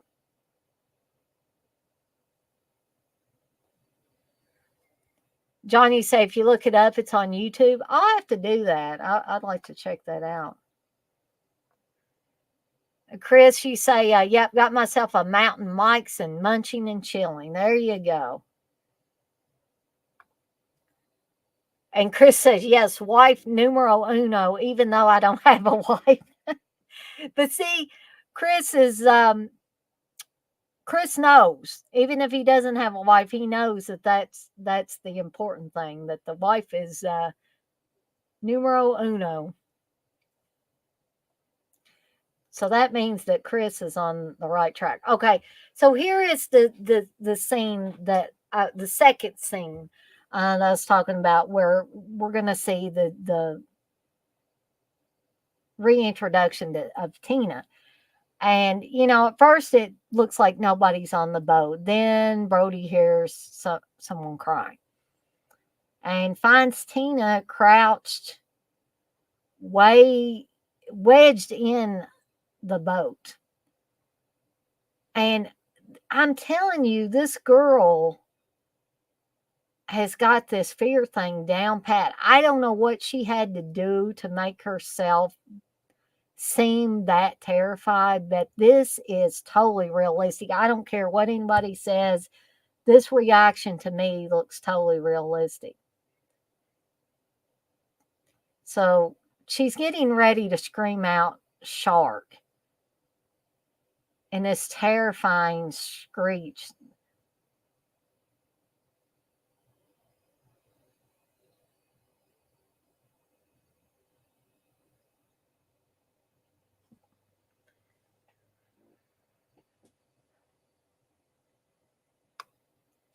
Dirk says, have you fed the chain hookers in your basement today, Gizmo?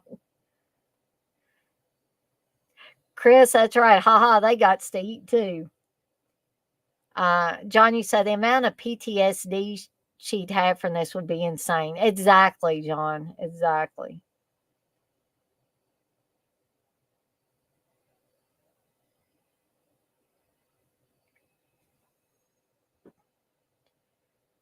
So Martin's going off on his own while Hendrix and Ellen stay with Tina.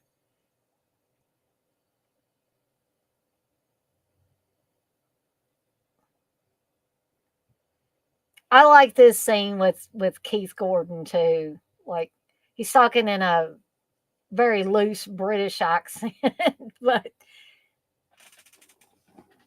and he's pushing, I guess, airing up the boat, and oh, did too much.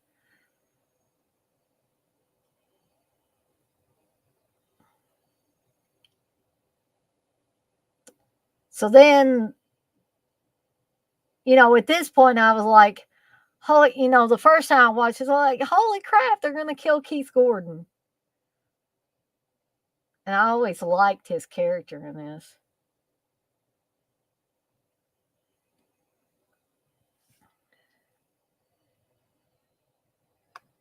John, you said there's some brutal deaths in this one, but nothing beats Quint's death in one for me. When the shark crunches and all, damn, shit still gets me at 38 years old. It still gets me at 47 years old as well, John. Um, Darky said, "What all do you have coming up this week, Dana?" Let's see. Monday. Well, tomorrow night I'm going to be doing a watch along for Say Anything. Monday I will be doing another Camp Cronenberg, and I'll be covering another 4 Cronenberg films. I probably could tell you what films I'm going to be covering. Um, we're going to be covering Scanners, Videodrome, The Dead Zone, and The Fly. So if you guys are interested in that, come on over Monday night at 8 p.m. Eastern Time. Let's see. Tuesday, I'm thinking about doing a stream on non-horror Stephen King adaptations. So that should be fun. Wednesday, barring anything happening, TJ and I will be doing the first part of the second season of Friday the 13th, the series episodes. And then I don't know about Thursday if I'll be doing anything. Maybe, maybe not. I may try to do like the first, I'll try it out again. Like I did a pilot and a test for Seductive Poison, the Resurgence. I may do a full on show because I know I have some themes that are topics rather that you gave to me, Dirk. And if anybody wants to join me live on that one, guys or gals, I will definitely put the link in the chat for that. So let's plan on that for Thursday. Friday, I'll usually take off like I normally do on Fridays, unless it's a Friday the 13th or something like that. But then let's see. So then Saturday, this next Saturday, July 29th will be Sleepaway Camp 2 watch along, and July 30th will be a Sleepaway Camp 3 watch along. So I think that's all I've got lined up for the week. Chris, you say you've never seen Scanners. That one's a good, I mean, I'm a huge Cronenberg fan, so of course I'm going to say everything he's done is good. Oh yeah, Dirk, I'd love to have you on. Yeah. I'll definitely make sure I get that invite in the chat so that you and anybody else that wants to join me for the second edition of Camp Cronenberg on Monday. Chris, you say, but greatness from Cronenberg. Yes. Darren says he's looking forward to Body Count on the next Euro Cult. I hope everybody else is too. I don't know if Steve is looking forward to it. I think he dreads every time it's my turn to pick something for Eurocult. But I'm glad you're looking forward to it, Darren, and I hope Dirk is too.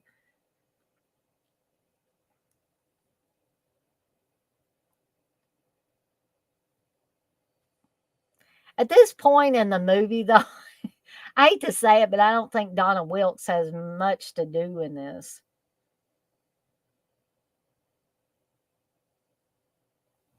Durkee, I guess I need to freshen up on those four. Yeah, I'm probably going to have to freshen myself up on them as well.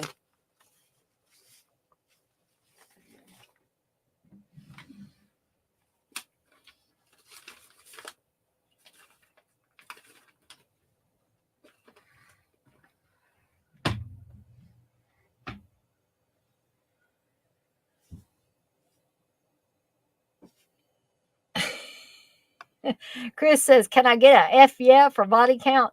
F yeah, I'll say it.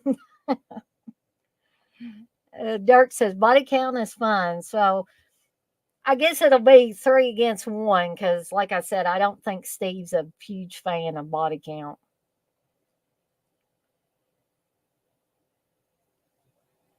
Dirk says F is for fun. I agree, Chris. You say you love Body Count, underrated slasher from Deodato.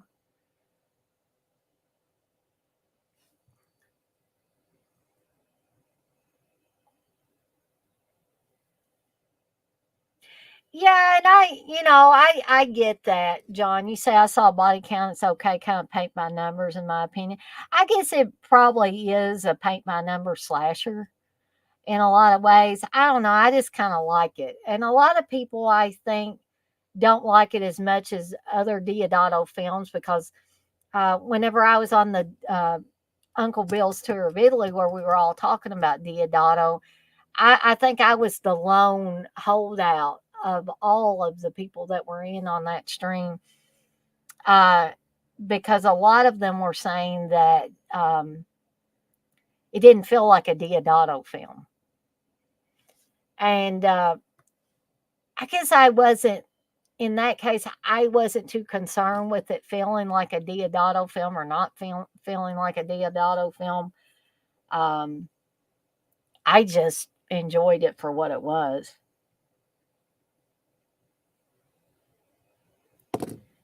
So this is the great helicopter shot here coming up. The Harbor Patrol.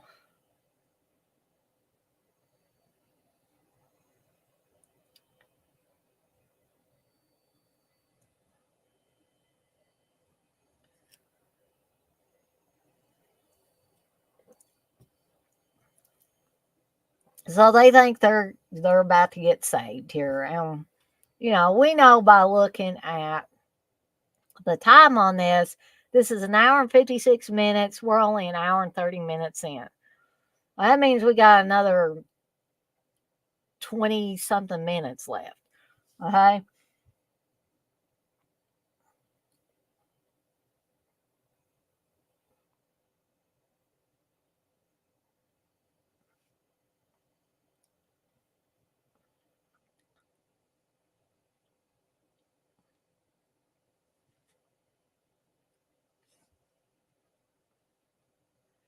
So this, yeah, we've seen, enough of the shark in two movies to know that this is not going to end well for this helicopter pilot. And he's down in the damn water. So you guys, again, are probably all, or the first time you watch it, screaming at the screen.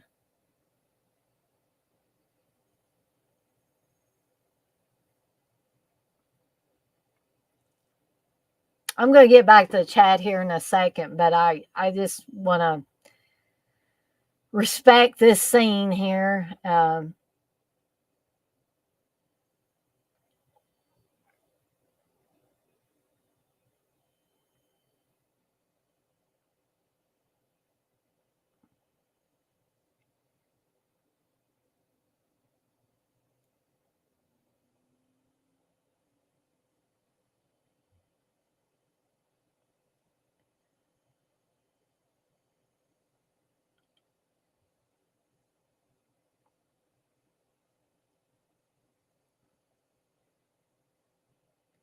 So probably I would think the first time, if this was a first time watch for you, you would not be expecting the shark to come out of the water and get the helicopter. Because I'm trying to remember back the first time I saw it, I did not expect that at all. So not only is the helicopter pilot toast, but the blades came off of the helicopter and messed up their sails on their boats, cut them all to ribbons.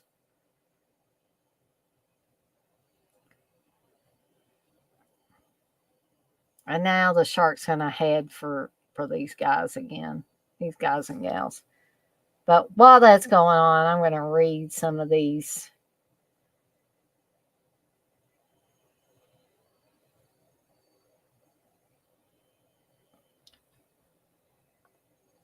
Johnny said, I've seen too many slashers, so they run together in ways for me. Sometimes I'm like that too.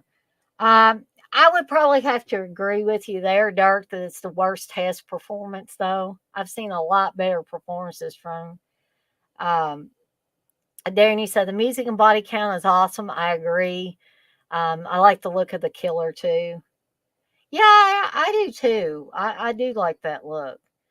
I agree, Chris, that Hess is pretty subdued in body count. I think that's where the weakness is. You know, I'm used to Mimsy Farmer sleepwalking through any film that she's in, um, for the most part, but not David Hess. Chris, you said me too, Darren, and I like the ending a lot. Chris, you say, hell yeah, Jaws kicked that helicopter's ass. John, I have not seen the Deodato movie Raiders of Atlantis, um, but I would like to see it at some point. Thanks, Dirk. Dirk says, Dana, big respect to you. You are the streaming demon. Yeah, I'd like to see that one too, Darren. Live like a cop, die like a man. John, you say the Raiders of Atlantis is kind of like a Mad Max type. Yeah, I think I did see it on Tubi, Chris. It's also in the Kino sale.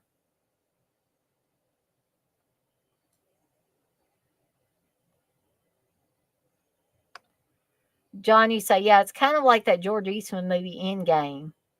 Cool.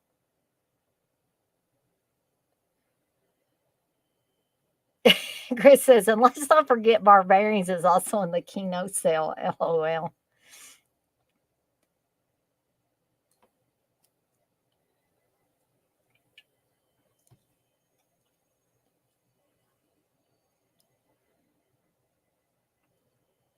So we got about 21 minutes left in the film, and so Martin's trying to get a hold of Harbor Patrol. He ain't gonna get a hold of Harbor Patrol because Harbor Patrol is, you know, or that guy in the Harbor Patrol helicopter.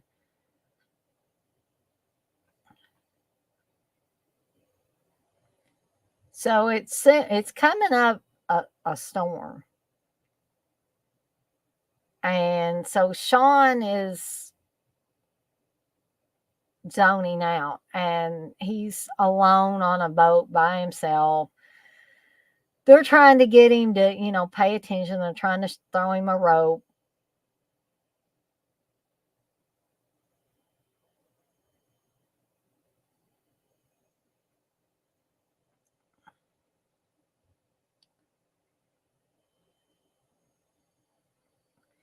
Sean, unfortunately, at this point, looks like he's going to be suffering from PTSD as well. So they're kind of giving Sean a little tough love here. They're telling him they're going to basically bust his ass if he doesn't pay attention and get this rope.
Something else I've noticed is that these are young people being young people, basically. I'm sure they're not as young as they're playing in this, but and they have their little fights and all of that, and there's jealousy going on, and love triangles, all that business. But when it really comes down to it, it seems like these kids can have some kind of empathy for each other. I mean, you see a little fight getting started there between Keith Gordon and Larry Jr. there. Um,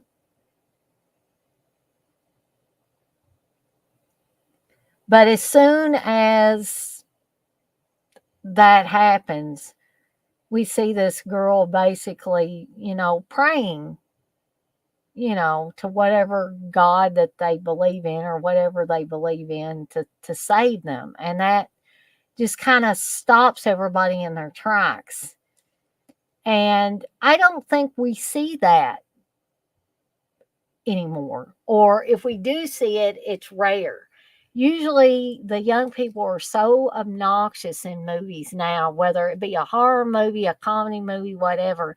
They seem to be all about themselves and whatever's good for them. I could not see young people today being in a Jaws film if a Jaws film got made today, or Jaws, heaven forbid, was remade. The dynamic would not be the same. And some of you might disagree with me there, um, but I just think we're missing something in movies now. There's always going to be bullies, and there's always going to be kids that don't get along, or the underdog gets picked on, or whatever. I understand all of that, but you have too many movies now where you don't like any of the young people, or I don't like any of the young people.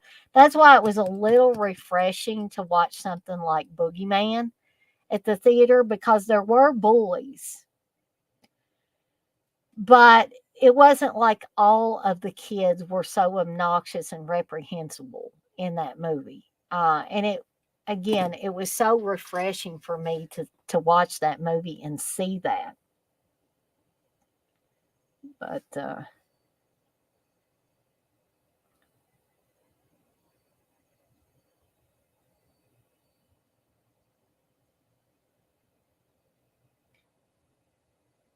Blissful says streaming demon, perfect merch idea, Dana. I may have to come up with like a T-shirt or something for T Public. Um, John, you say I had that movie Barbarians perfectly moved out of my brain years ago from seeing it as a kid. Then y'all had to talk about it on streams. Ha ha. Darren, you say it's great to see all these Italian films finally getting their due. Um, Dirk, you say, okay, cool. Now I'll make a Kino order. John, I'm holding you to it. Just needed an excuse.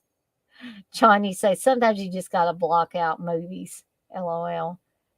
Um, Dirk, you say we need more sexual cannibalism films like Trouble Every Day.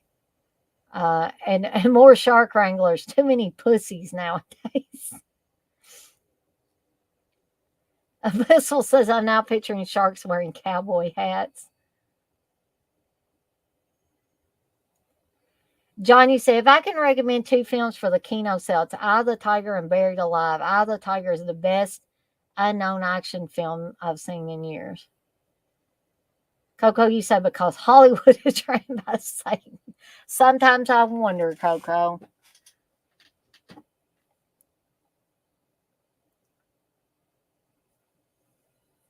So Donna Wilkes' character of Jackie is freaking out.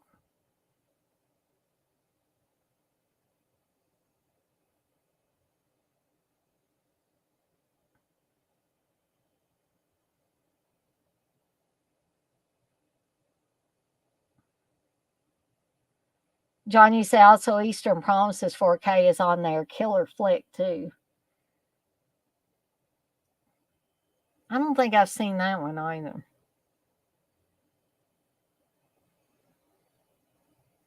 So you got your core group of young people left now. Um, so Sean's like, it's dad, it's dad. You know, Brody's coming to save the day now.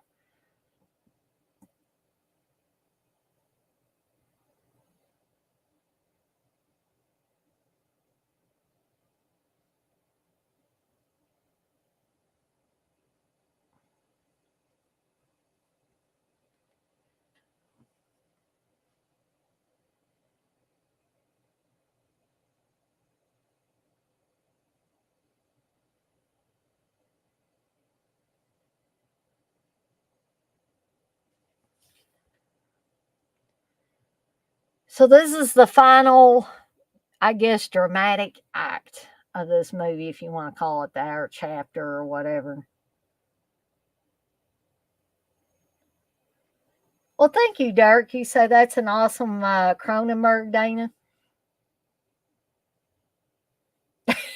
That's right, Darren. Hard to believe, just 2 years after this film, Donna Wills was having a fling with Klaus Kinski on the set of Schizoid.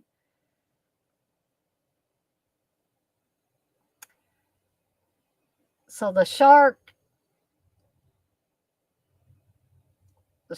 attacking again, and oh damn, Brody ran the boat into. I mean, Brody's still clumsy. There's no doubt about that. But you know, we're gonna see that he's gonna be ultimately the hero again.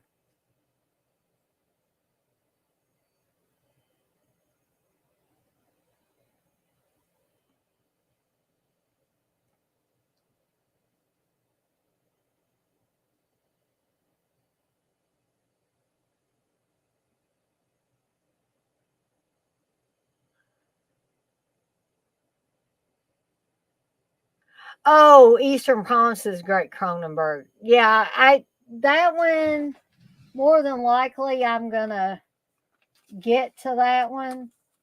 Sorry, Dirk, I read that wrong, I think. Yeah, Eastern Promises. I got, let's see, I'm doing Scanners Through the Fly this Monday, and then Dead Ringers Through Crash the following Monday, and then the next Monday after that, Eastern Promises will be on there. So um, that might give you some idea of my schedule of those.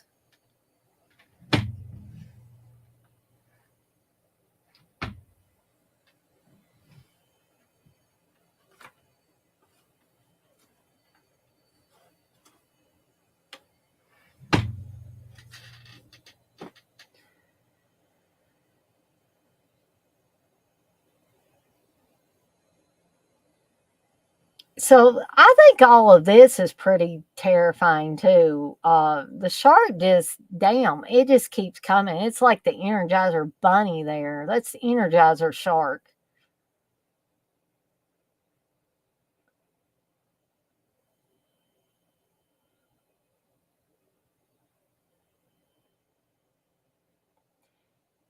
Dirk, I think I've got Dead Ringers on DVD.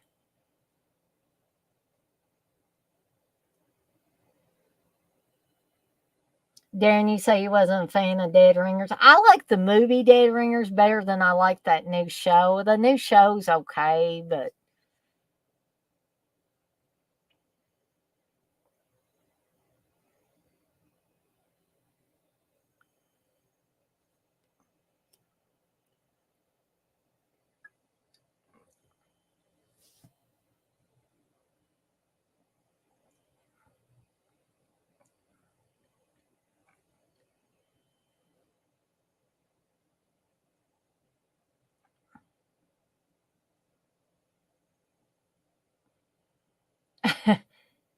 Dirk, you saying the new show is a pile of shit. I mean, it's just okay to me. I just don't. I guess I don't care for how it's set up. And Again, I'm not a prude, but it seems like a lot of this new stuff is overly vulgar for no reason, content wise and language wise and all that. I mean, I'm not saying you can't say fuck in something or, have something explicit in it. But it just seems over, like beating us over the head with it. And I don't understand why. Well placed cursing is fine, but you don't have to be saying it every breath. I don't see what the point is.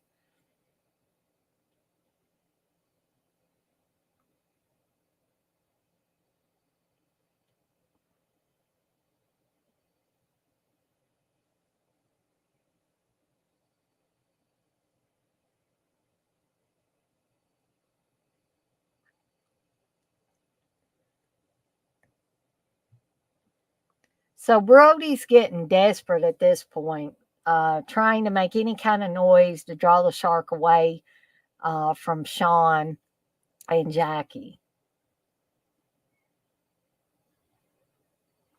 Exactly, Dirk. You say, yeah, I agree. Not every other word, it makes it less effective. Exactly. And unfortunately, that's the way a lot of new stuff is. And Steve kind of looks at me like I put my clothes on sideways when I complain about it. But he just doesn't understand why I can't just watch stuff and not complain, I guess. But I calls them as I sees them, as a lot of people say.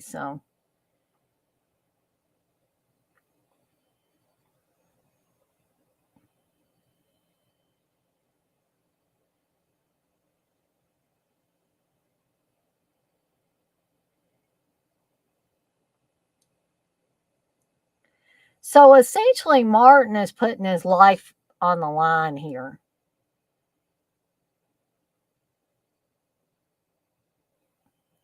Well, I agree with that, John. You said one of the best uses of fuck is in Adventures in Babysitting. Don't fuck with the babysitter. Well placed. Exactly. Durkee say it's on everything now. It's crazy. But I'm glad to see that I am not, you know, Steve looks at me like I'm completely crazy complaining. But so it's good to see people around my own age that are agreeing with this to some extent. I agree, John. Brody is just a badass in these two movies. He might be clumsy and stuff, but in the end, he is a total badass.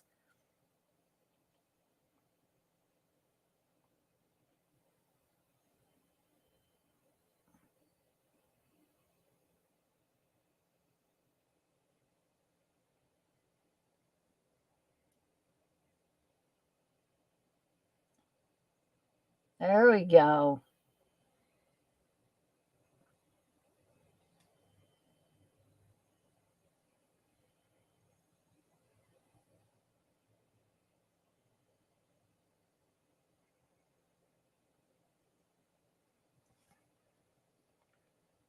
So, John, you say, for sure, Tarantino goes wild with it. It's funny, but too much. LOL. Less is more with cussing, in my opinion. And here's where I might sound a little hypocritical, and it might be because I like Tarantino stuff so much. But over the years, I've come to expect it with Tarantino. It's part of his brand, I guess. But it doesn't need to be that way with every single thing that comes out. They seem to think all these directors and writers and all that, I guess more so the writers than anything, seem to think that that's what gets viewers. Is let's fill it full of the F word and whatever. Um, and that'll get us more viewers. And I think, and this may make some piss some people off, but I think that just goes to show you how jaded we have become as a society, as movie watchers, whatever. That we've gotten to that point where we think that, some people think that that's important.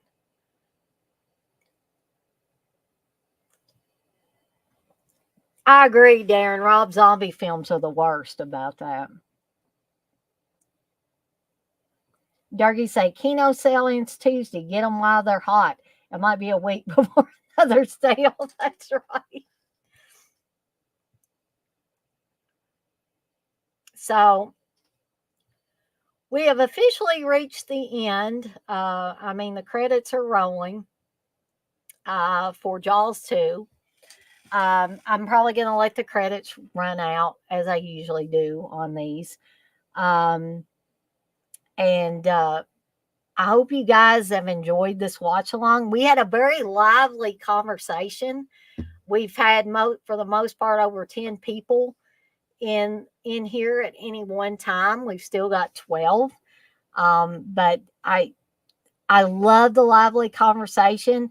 I don't mind that it doesn't always stick to the movie because hell, we can talk about anything we want in here. As far as I'm concerned. Um, I mean, usually it's movie related anyway. So um, I know sometimes it's kind of hard just to stay on the movie at hand. And I thank y'all, each and every one of y'all, for keeping the conversation so lively in the chat. Um,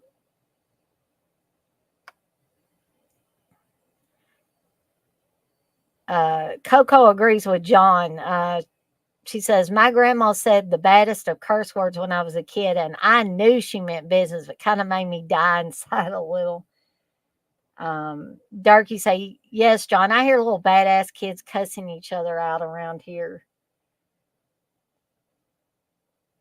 Darren, you say, Keno are amazing for quick dispatch. Take notice, Vinegar Syndrome and Severn. I agree with that, Darren. John, you say, I got some quality movies in my Keno cart. Then I got New Year's Evil. But at least, in my opinion, New Year's Evil's fun. It might be a really bad movie, but it's fun. Thank you, Blissful. You say this was a really great live.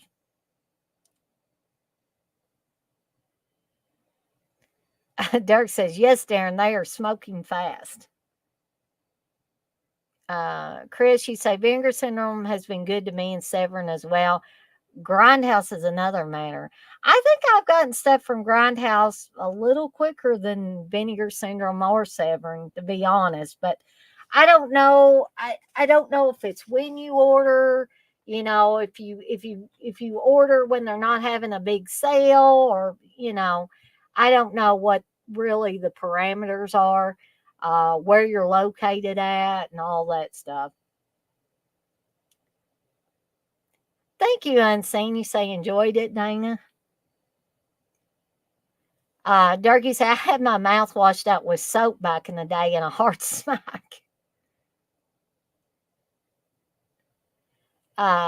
Chris, you say, I have maybe one quality film in my Keno card I purchased. Darren, you say, you get a slipcover too, John, with New Year's Evil. Well, thank you, Chris. You say, yep, great watch along, Dana. So, it is now almost 10:30. So, I'll probably stay on here for a couple more minutes till 10:30. So if you guys want to ask me anything or anything like that, now's the time to do it in these final 2 minutes. And then I'm probably going to get off of here and relax a little bit, watch some TV, and then try to get some sleep.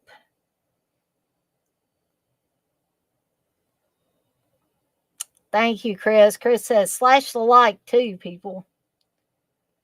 John, you say, I gave up on Severn and Vinegar Syndrome. I just get that stuff from Orbit if I want.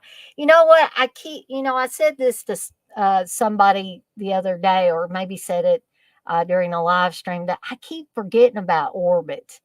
I need to just start ordering from them instead of you know, I just went crazy this last time on these sales. And I told Steve, I said, I don't know what possessed me. It was like falling dominoes. I just kind of jumped on the bandwagon, and I'm not blaming anybody for it.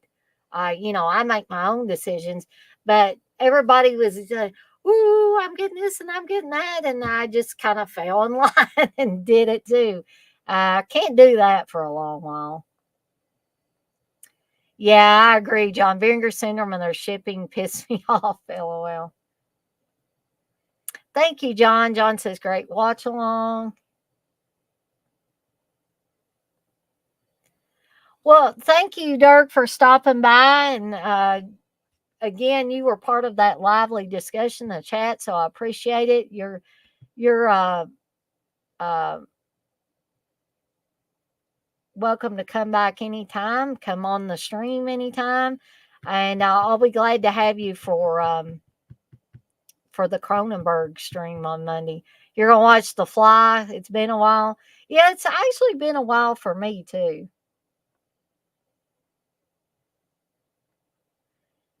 Chris, you say I bought from Orbit a ton of times. Dirk, you say Severin released some bangers though, Dana. Yeah, I know. I'm just like, I don't, I, I don't want to piss anybody off that buys packages or does these or bundles or does this or that and the other. But I don't know. I just feel like I'm fighting a losing battle with these companies that offer that because it takes the little guy. I'm not super rich, so I can't afford these big packages. Nor do I really want to do them because I don't need to get everything that these people put out. I only want certain things. So I would just be wasting my money to do that, even if I could afford it, which I can't. But it's like the little guy, the small guy, or the regular average Joe guy or gal has to wait in this long ass line. It's like waiting in a long ass line to get your stuff. Meanwhile, other people say, looky what I got, looky what I got. And I'm not trying to sound nasty or try to start anything. I'm just saying they need to treat all the people that buy stuff from them equally. Okay. That is just my take on it. And I don't think that they do that. Everybody should have to wait a normal length of time. Not these, just because these people buy these packages, bam, they get and spend all this money, they get their stuff quicker than uh, somebody that couldn't afford to buy these packages or didn't want the packages because there's no need. Um, but I'm my stuff is probably not with you guys. But I think as far as Severin or Vinegar Syndrome, I think it's fallen on deaf ears. But thank you, Darren. I didn't know if I said anything. I'm trying to catch up with this chat in here. And I've went 2 minutes past when I said it was. But thank you, Darren, for saying this has been a great stream. John, you said, I love the products, though. I just hate their service and all. I know it's not easy running a boutique label, so it's probably part of it. Durkee said, I didn't buy any of the bundles. Like, I don't need a Spinell plushie. As much as I love Joe Spinell and Maniac and stuff, and the last horror film and all that stuff, I didn't need a Joe Spinell plushie either. John, you say, when I see Mike at Grindhouse or Orbit shipping stuff fast and then Vinegar Syndrome and Severin take forever, that's weird to me. But I'm naive to what happens behind the scenes. So I want to thank all of you once again for joining me for this watch along. I hope a lot of you, if not all of you, can come back tomorrow night starting at 7 p.m. Eastern Time for the Say Anything John Cusack joint watch along. And on that note, I'm going to skedaddle on out of here for the night, and I will see everyone on the flip side. Y'all have a good night now, and I will see you next time.